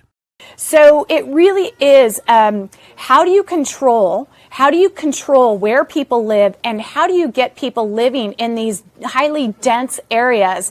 Because according to United Nations Agenda 21 and these power elites, you and I need to be living where we can save planet Earth by living in a high dense community. And it's happening all over the United States. But getting all the humans off the rural lands will not be easy. The UN's cohort of governments, NGOs and COGs, including the U.S. government and hundreds of ICLEI-supported local governments, will have to do a lot of land confiscation. Not an easy task, unless they're able to disarm the U.S. population first. Luckily, a police state, especially a global police state, has many platforms and tools that cut across jurisdictional boundaries, as an ICLEI website proudly states. In order to control mankind, we have to get them all into the big cities. We have to rack them up and stack them up, get them dependent on the state for their food, their shelter, their electrical power, their water, everything. That's the dirty secret behind Agenda 21.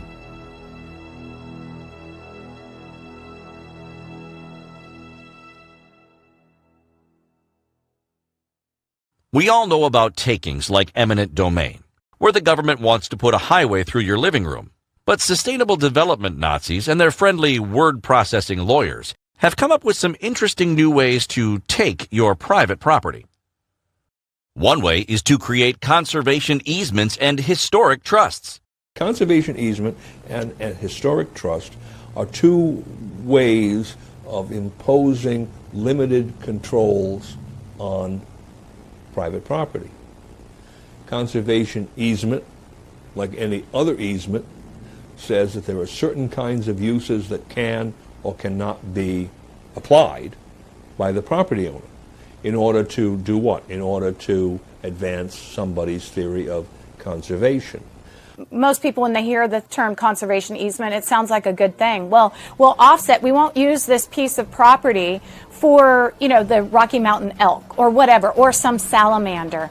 So you're blocked off. If you join this easement, you're given money, an exchange of money, to say, I will not use this land for 90 years.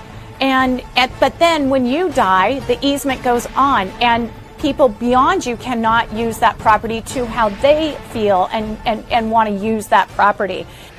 And the experience that most people who have had in regards to this endeavor is that after 10 years, the terms of that conservation easement make the land worthless, or actually a cost to them. And so it's a process of beating the landowners down until lands are simply surrendered. Once you've given into a conservation easement, you're finished. These entities are proliferating across the land as hundreds of thousands of helpless citizens who have been raped and pillaged now realize. Conservation easements are used to promise farmers that if they sign a conservation easement, their land will be a farm forever. And I've never met a farmer yet who wanted to leave the farm. They want to leave it to their kids. They want to move on forward with it. And so they look at this, and they're under all kinds of pressure about what to do with their farms. So now they've come up with this plan to ease the pain of the farmers by signing a conservation easement. But they do it, it's signed in perpetuity, forever. And what the farmers begin to find out is, after a few years, all of a sudden they have nothing left to leave to their kids. They now have all kinds of regulations from the land trust they signed with about how they can grow crops, sustainable crop growth and that sort of thing. They can't survive because it doesn't work, and there's no way out of it. The idea is this: any area, landmass, or territory a UN government or NGO wants to rezone as a California-type wildland or an historic mill in a place like Chester Springs, Pennsylvania, simply gets a circle drawn around it on the map. Then, Agenda 21 Nazis from some historic trust in Washington, D.C., or some ICLEI-sponsored COG offers farmers and owners of historic property bribe money if they will just put their property into an irrevocable trust and sign away the development rights for a good cause. That particular piece of property, usually that comes up with buildings, structures of one kind or another. And so you're limited in making any kinds of changes there. So that freezes that particular property in a historic epoch. Conservatives believe, in their country. We love our history, we love our heritage, and anytime we have a chance to preserve it, then that's what we want to do. Well, they've come up with this sucker move called National Heritage Areas. National Heritage Areas are promoted to protect something historic that happened there. Fact of the matter is, I haven't been in one yet that wasn't preserved already through, a presidential residence, something like that. And it's the same environmental groups and same NGO organizations that are behind this. The farmer or property owner, needing money, because the water and roads sustaining his land have been shut down by the Wildlands Project, agrees to an easement filed against his property. Property is taken for an easement. They only take a small strip of the property to be used, perhaps to put in a gas pipeline or something, a public utility. But it all comes down to a beneficial use of the property by the property owner is removed from his control. Little by little, through a complicated dance of legal shenanigans and outright deceit, the trust eventually gains control over the farm, the rural land, or some historic Chester Springs property. The original farmer or victimized historic property owner is then kicked off his land or out of his house when some infraction of the trust covenant, such as improper windows, is discovered. This particular piece of property, for one reason or another, or structure built on the property, has some kind of historic value, and you cannot change in any way that particular piece of property. Usually that comes up with buildings, structures of one kind or another. And so you're limited in making any kinds of changes there. The animals and the Agenda 21 Nazis are now free to roam into yet more wildlands and historic properties. I spent my entire career as a government appraiser, an appraiser of industrial, commercial, and residential property. And what I found in the year 2002 was that there was a revolution, a planning revolution going on. And it literally made it impossible to tell what property was worth or what you could do with it. Because even though it might be zoned for a use, you were not able to actually use it for that purpose. There's no rhyme or reason. The whole law in this area is what I call reflexive law. That is, the law just reflects what they want to do. And so endangered species is now interpreted, along with the precautionary principle, to allow local governments to do or say anything about a land use. So you might be zoned one way, but if your general plan says that you have to develop smart growth, well, you can't use it in the way that you thought you could, and you may end up having to sell your property to a developer, a favored developer, who's getting grants. Permit discretion is another tool used by local governments. If they like you, you might get a permit. If they don't like you, you won't get a permit. And that kind of abuse isn't as recognized as it ought to be. It clearly exists. Those who've been victims of it know it exists. And those people need to speak out more because, you know, without work by the early victims of Agenda 21, we all will ultimately become victims of Agenda 21.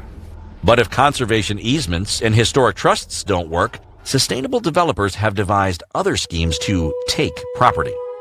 If you're out in the rural and suburban areas, you might be thinking, well, nobody's going to get me off my property. You know, I'm here and I like it and I'm just going to keep living here. And sure, that seems great. But just think about this. Your roads won't be paved because your county has no more money. And so they're going to pulverize your roads and turn them to gravel. Or you're going to have your well monitored and you're being restricted on the use.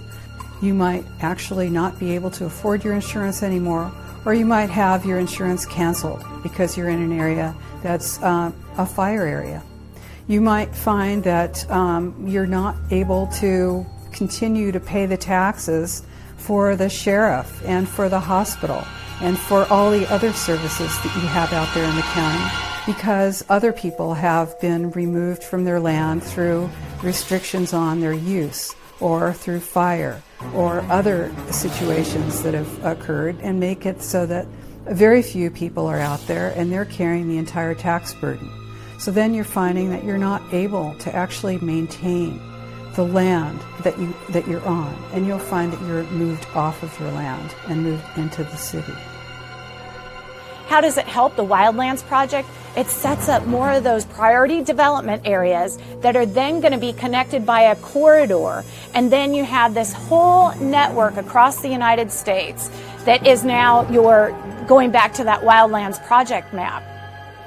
In 2006, 5 black robes decided that if a community can better use the land, then it's okay to take it, use eminent domain and take it. As soon as that decision was made, across the country, thousands of decisions using eminent domain were made. You know, why? Why would they ignore every precedent that was ever done in every court case in the Supreme Court about private property, and every line ever written by our founding fathers about private property? Why would they eliminate that? The truth of the matter is they had to do it in order to implement sustainable development. And in that day, private property in America died.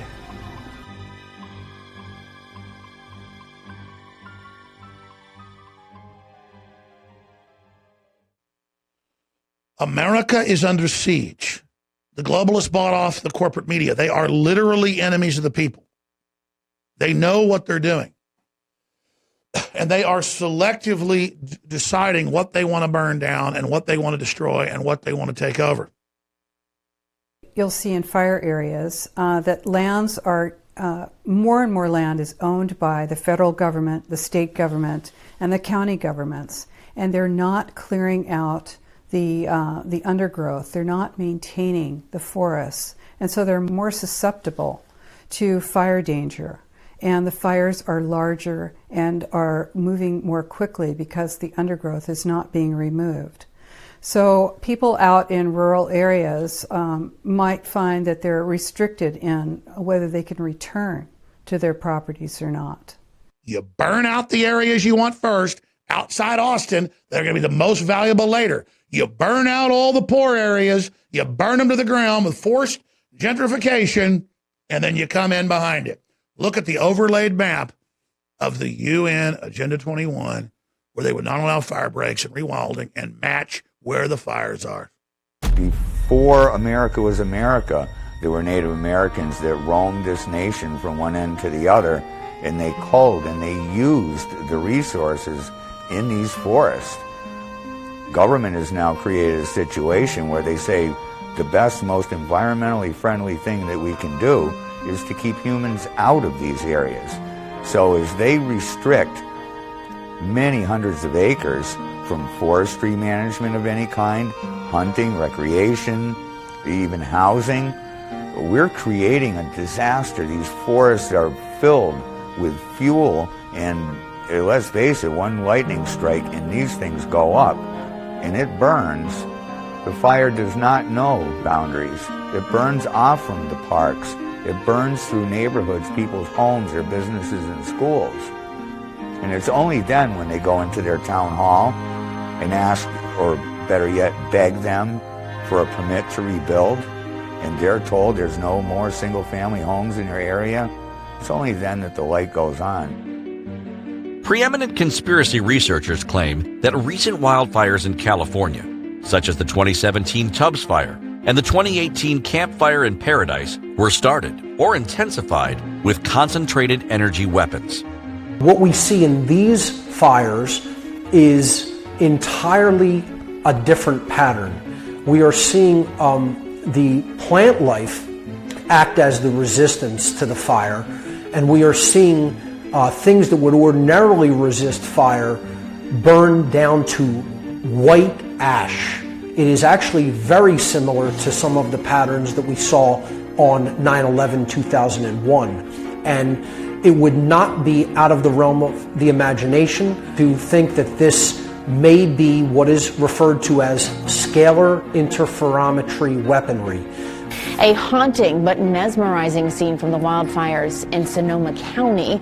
A man came across this tree burning from the inside out.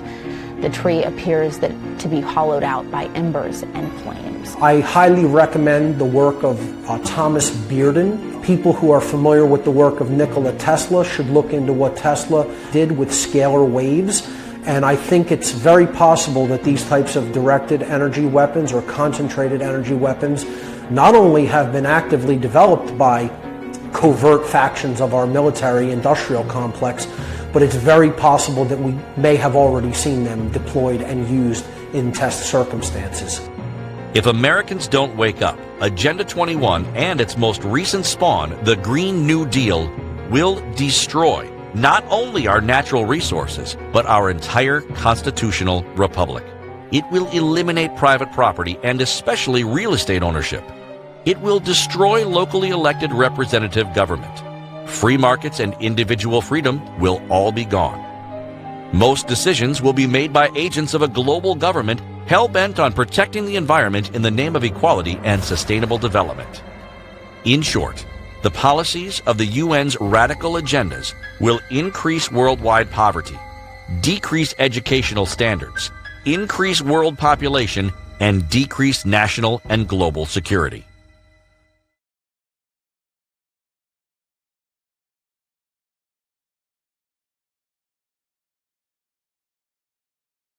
The United Nations is not ushering some new world order as advertised. It is reinstating the old world order, an order where the rights come from the state, not the deity, an order where unarmed citizens are helpless, hapless, and hopeless as their governments rape and pillage them with excessive taxes, steal their private property, and mass murder them in the name of national security. The greatest thing that our founders did when they created our constitutional republic was to say, you know what? Let's stop being a kingdom. Because we've noticed that no matter how much you limit a king, when you call somebody a king, at the end of the day he's going to act like one, and people will always act like subjects. Let's be a constitutional republic. We created the new standard for liberty. The expanded rights of the people would be something that would spread throughout the world. What's interesting is, as we forget history, we steer ourselves towards the exact same thing our founders tried to keep us from. We have created an oligarchy in the judiciary by talking about how the Supreme Court issues rulings and makes law. We have created an oligarchy in Congress where we've established that the people believe that Congress can issue any law that they can pass by a majority. We've nearly created a kingdom with the enormous amount of power that has been transferred to the office of the executive. I think that if the people in this country were to recognize the necessity of getting back to the founders' plan, if they were to do that, that would throw a massive monkey wrench in the plans of the globalist oligarchy, because they want disarmed populations that are easy to control, and they want solidification of power. The more power is solidified, once again, easier for them to control, and they have a few people to control at the top rather than the entire population. The last thing they want is that for the power of the purse and the sword, of money or military power, to be diffused among the people. That's why they don't want sound money, that's why they don't want a militia. Yes, the New World Order proposed by the UN power elite is nothing less than global totalitarianism. The idea of total control from the top down, the elites, the royalty, the monarchs, with the peasants and serfs at the bottom serving their masters above. This is as old as the hills. But the new part is, in the old days, they used to administer their power and their control over the people at the point of a sword, with weapons and military power. Today, they're doing it with control of the mind and economic power. So in that sense, it's new. It's the old relationship, but being brought about with new weapons. The weapons of mind control and economic power. To this, you may say hogwash. This movie is presenting nothing more than conspiracy theories. Time will tell. But consider this. Consider the mechanics of establishing a world government and review what is actually happening. I think to answer that question, we just need to open up our daily newspapers and see how it's developing. Because we already have world government. It's not fully developed, but it's greatly developed. We see right now that the so-called leaders of all the nations get together quite regularly at international conferences and meetings, and they share ideas and they come up with plans and strategies.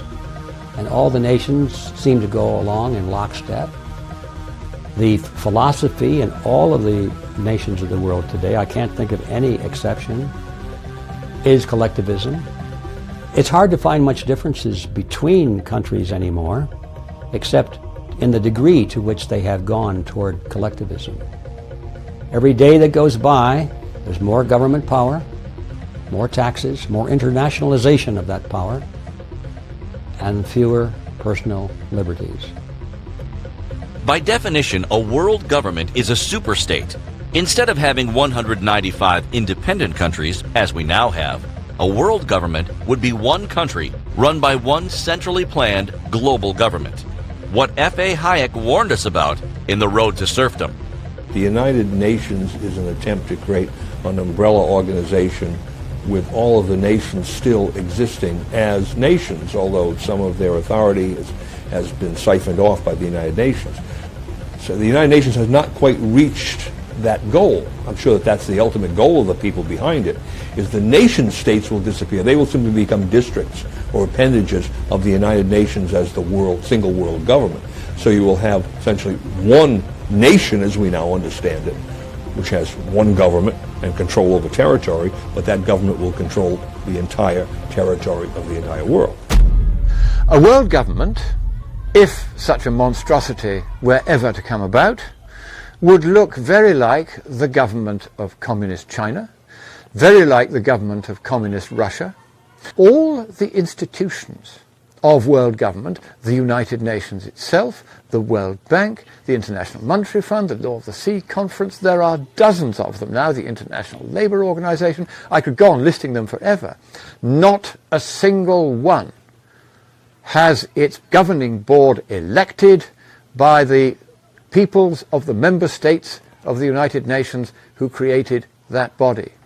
The essential pre-qualification for any such thing is that that government should be elected by the members of all the states parties to the treaty creating that particular entity.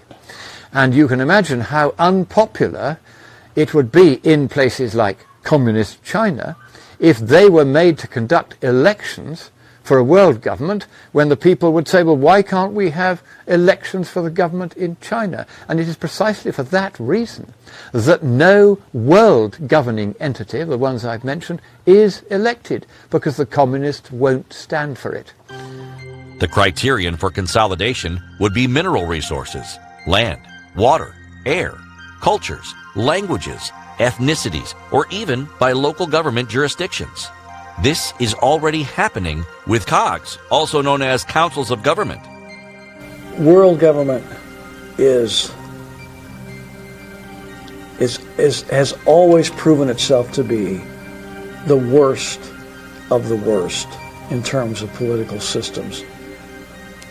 All of the global powers of history have been antithetical to the principles of freedom and liberty. They rule by brute force. They do not recognize the rights under God of the individual. They believe the state to be supreme.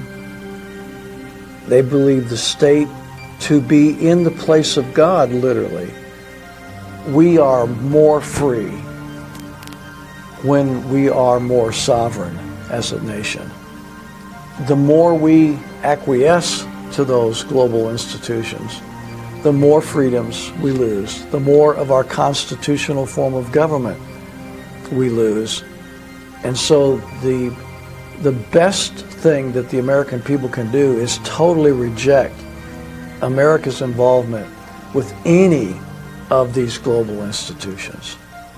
The Great Seal of the United States, which was put together in the 1780s, contains the phrase Novus Ordo Seclorum, which is New World Order. The history of our country was very, very shaky at the beginning, and thanks to George Washington, we survived the impact of that, but they haven't gone away. They're still working at it, and we have to be on guard. No matter what the criterion for global government's consolidation, what's known as regionalization, it would mean the end of borders, hence the end of national sovereignties.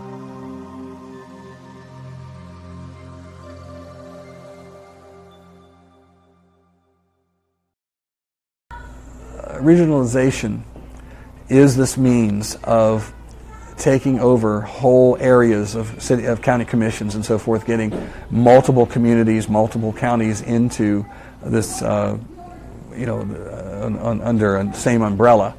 And what it does is it changes our system of government.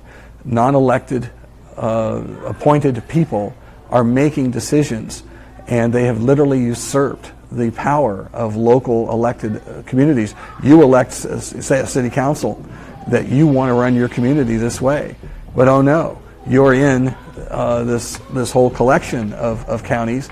They've applied for the grants. They have, are making the rules, and so you can't make that decision. So that means it doesn't matter who you elect.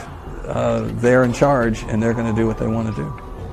If the UN's agenda is fully implemented, you can bet the U.S.-Mexican border will no longer exist and mass migrations will be the order of the day. In order to have a new world order, as they like to call it, which is, all pretty much the same, all nations the same, and all rules and regulations with the same concepts of what is right and what's wrong, the same judicial system and all of that sort of thing the same, you have to eliminate the differences. Of course, that's axiomatic. So up until fairly recently, there have been substantial differences between nations based on culture primarily. Well, it's necessary to get rid of those differences if you're going to really build a new world order. What better way than mingle the populations, bring mass migration from one area, put it into another area, and dilute the whole thing. It's like a big stirring pot. So that, in my view, is pretty much what the motivation is behind this mass migration movement, is to dilute and to literally destroy any firmly identified cultural differences so that what is left will be easily malleable into a unified, so-called one world state. Now that leads to a condition where there's so much chaos, and the average person is so frightened by it that they will be grateful for martial law. This is the end game, in my view, of what's going on with this mingling, quick mingling of conflicting cultures, is to bring about chaos at such a level that it'll seem justified, and thank goodness you did that, government, to bring in martial law to quell the violence. Of course, once the martial law is established, it will never go away. Regionalism in America is primarily focused upon the implementation of the COG agenda, the Council of Government agenda. Again, councils of government are everywhere. The Bay Area has the most advanced council of government in the nation. It is the elimination of the election of local government. That is what dissolves the American Republic. And when you were in grammar school, at least in my era, we learned the most important facet of American government isn't what DC does. It isn't even what Sacramento does. It's what happens in your local community. And today, regionalism has been engulfed with this concept of councils of government, which puts local government into a position where it's implementing, without electoral accountability, globalist plans for ultimate inculcation into world government. Regionalization is an interim step to full globalization, and so it empowers the city-state or the mega-region. And most people are completely unaware of the mega-regions. There are 50 states in the United States, but there are 11 mega-regions. Specific locales that are huge cities are actually joined together. So you might have the Northern California mega-region, which goes from Northern California, extends into Nevada and into Washington. And then the Northern Washington mega-region actually goes into Canada. The Southern California mega-region extends into Mexico. So you're breaking jurisdictional boundaries. It's not the entire states that we're talking about. These are portions of states and portions of countries. You actually break the jurisdictional boundaries. So you can destroy the ability of individuals to have representative government. Again, this is all happening now. The writing is on the wall. Look at NAFTA, short for North American Free Trade Agreement, a regional trade law. This already happened. NAFTA was signed into law by Bill Clinton, the same rogue that signed Executive Order 12852 to unleash Agenda 21 across all federal agencies. NAFTA was a trade bill designed to bleed the U.S. dry in the name of social equity, one of the 3 E's of sustainable development discussed earlier. Social equity will not only fundamentally transform the United States of America, but all countries. It's about being fair and equal according to the United Nations and Agenda 21. Fair and equal. Okay, so does that mean that I can't sing? I'm a terrible singer. But other people can make lots of money off of their ability to sing. So under this, what is my payment under Agenda 21 and social equity? Since I can't make money from my voice because it's terrible, how is the government or the governments, how are they going to repay me? Under UN Agenda 21's NAFTA scheme, the United States has been deindustrialized, its middle class almost destroyed.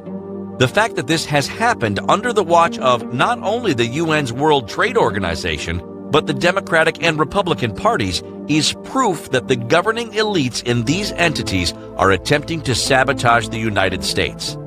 Many would call this treason. The mechanics of establishing a world government are happening all around us. Is this hogwash? We can see this in our daily lives. We are seeing high-rise buildings housing more and more people concentrated into cities and being drawn out of rural areas. We are seeing cameras pop up on every street corner. There are literally millions of cameras watching our every move. Smart meters, which are being installed on our homes every day, are measuring our energy use. And by that, the power companies can understand what we're doing. If we're using our hairdryer, the amount of energy we're using is showing up in their monitors. These are just 3 examples of how the implementation of the one world government is already happening.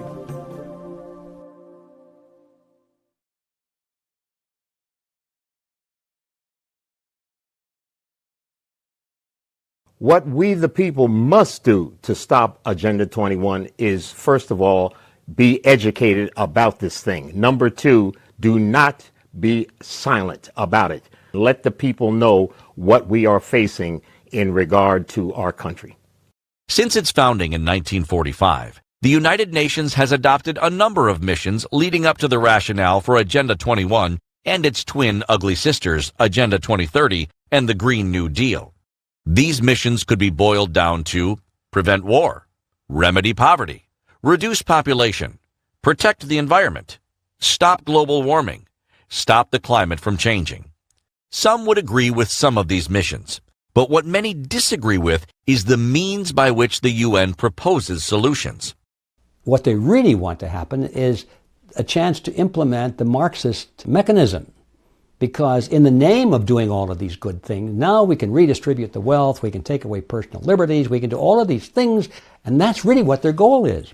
But they'll never say, well, my goal is to take away your personal rights and force you into a high-rise, or you have to depend on me for your clothing and your job and your health care. That's what I want.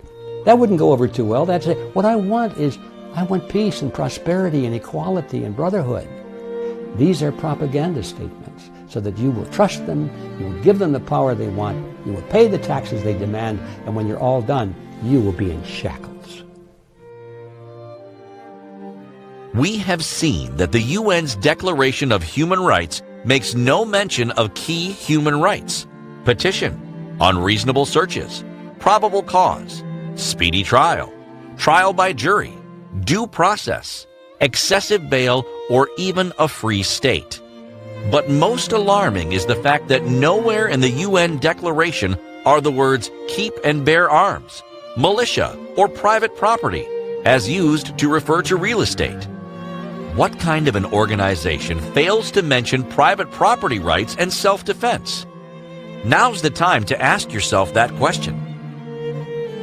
The most essential principles of natural rights are your inalienable right to secure your own life, your own liberty, and your own property. What they're actually doing is hiding behind a title and creating a society of slaves and masters. Because if you do not have a right to secure your own life, if you do not have a right to secure your own property, then you are enslaved to whomever you're relying on to do that for you. Only a Marxist organization would fail to guarantee its constituents, whether people or nations, the right to keep and bear arms and the right to own and register private property. You see, that's what's wrong with the human rights agenda for the United Nations. They establish government as the masters over the people, where the U.S. Constitution establishes the people are the masters over government. Given this, and a long chain of other abuses, the United States should resign from the United Nations and suggest that all other nations that believe in private property rights and the right to keep and bear arms also resign. If the principles of capitalism, free enterprise, and individual responsibility really are better than the principles of socialism, central planning, and collective punishment, then let that be demonstrated to the world. But we don't even have that. We have crony capitalism, which is corporatism here in the United States and really worldwide, anywhere where they say capitalism is practiced. Certainly, we wouldn't want to descend down the path of socialism, because that will take us into totalitarianism even faster, because that is the central control of resources and the distribution of those resources by the state itself. So you're going into a much more totalitarian direction when you go toward the direction of socialism and central planning. We had a League of Nations, then a United Nations. Maybe humanity now needs an international forum based on the 10 amendments in the U.S. Constitution, rather than the 10 planks in the Communist Manifesto. I think we establish a new body, international, but much more limited in its scope. And this would be the United Democracies. And only those countries who regularly elect their governments by universal secret ballot should be allowed to belong. That way you exercise constraint and you prevent the body from being captured, as the UN has been captured by communists. Any constitution that loves its people enough to allow them to vote for the governing class, that and only that should be allowed to belong to the United Democracies.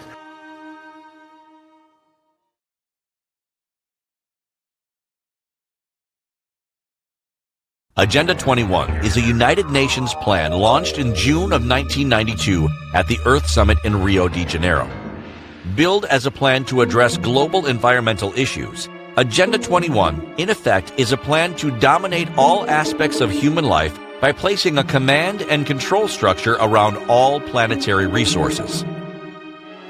Under Agenda 21, the U.S. Constitution, American national sovereignty, and constitutionally guaranteed inalienable rights would be eliminated and replaced by a secular, Marxist world order controlled by a power elite of multinational corporations, international bankers, and NGOs. Already, due to Agenda 21 and its spawns, we have seen the destruction of the American middle class, stagnant wages since 1971, and a deindustrialization of over 50,000 factories across the United States. GATT, NAFTA, the World Trade Organization, the North American Union, and the European Union are all spin-offs of Agenda 21.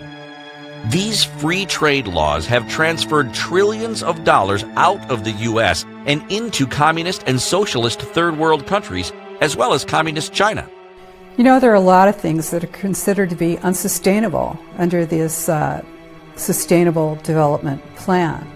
One of those things, of course, is your unrestricted use of water and energy. Because, you know, you're going to have to pay the true cost of water, which could be a huge amount of money. And this is the way that you restrict individuals in their use, is that you raise the costs of whatever it is that they're using to a point where they're not able to use these things anymore. This will be restricted and is in fact now being restricted under the United Nations Agenda 21 Sustainable Development Plan. Under the banner of social equity, one of the pillars of Agenda 21, massive redistribution of wealth has already rendered many of America's activities unsustainable, hence targeted for elimination by 2030.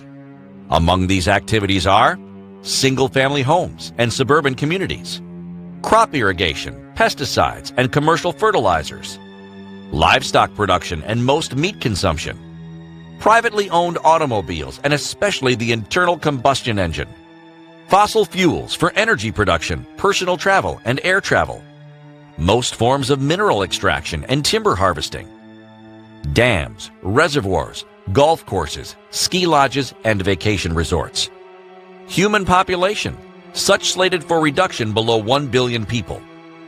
The globalists' true agenda for Agenda 21 is control of the population of the planet.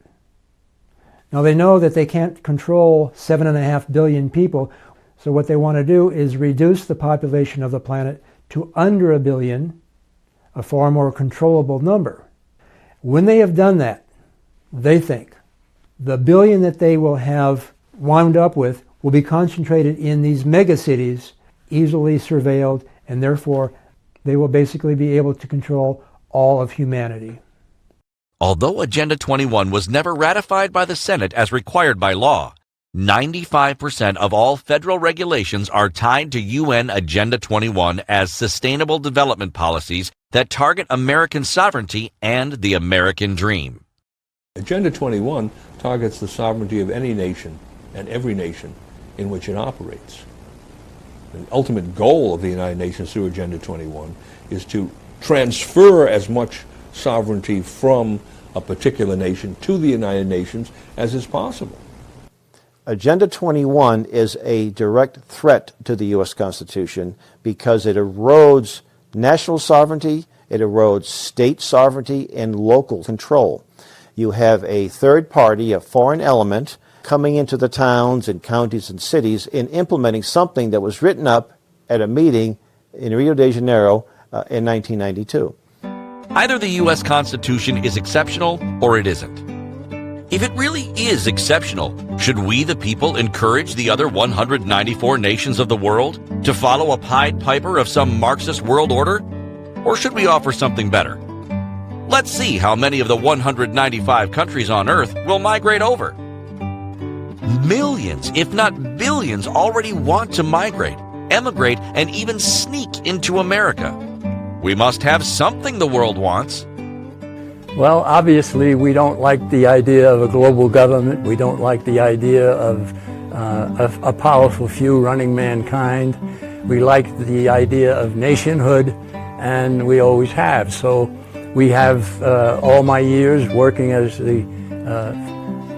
originally a young staffer in the Birch Society and working my way up the ladders and becoming president of the society for about 20 years. Our attitude is very simple. If we can wake the town and tell the people the conspiracy will be opposed, then we won't have to worry about it anymore.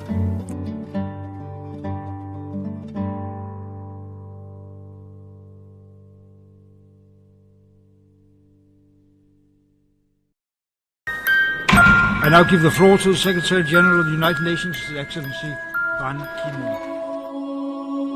It's time to cut off the head of the beast. Sure, take state and local action, but Agenda 21's cancer may have spread too far into the U.S. body politic. Thus, as the John Birch Society has been advising for decades, get the U.S. out of the UN and the UN out of the U.S. The United States should withdraw from the United Nations. I think the United States should expel the United Nations from U.S. soil. So I'm always very much in agreement with that philosophy as articulated so well by the John Birch Society over the years. The UN has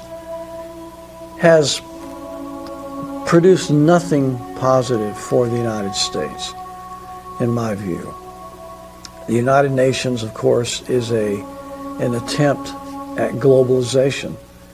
So when you look at the principles and the ideals of the United Nations and compare those to the principles and ideals of America, they are polar opposites.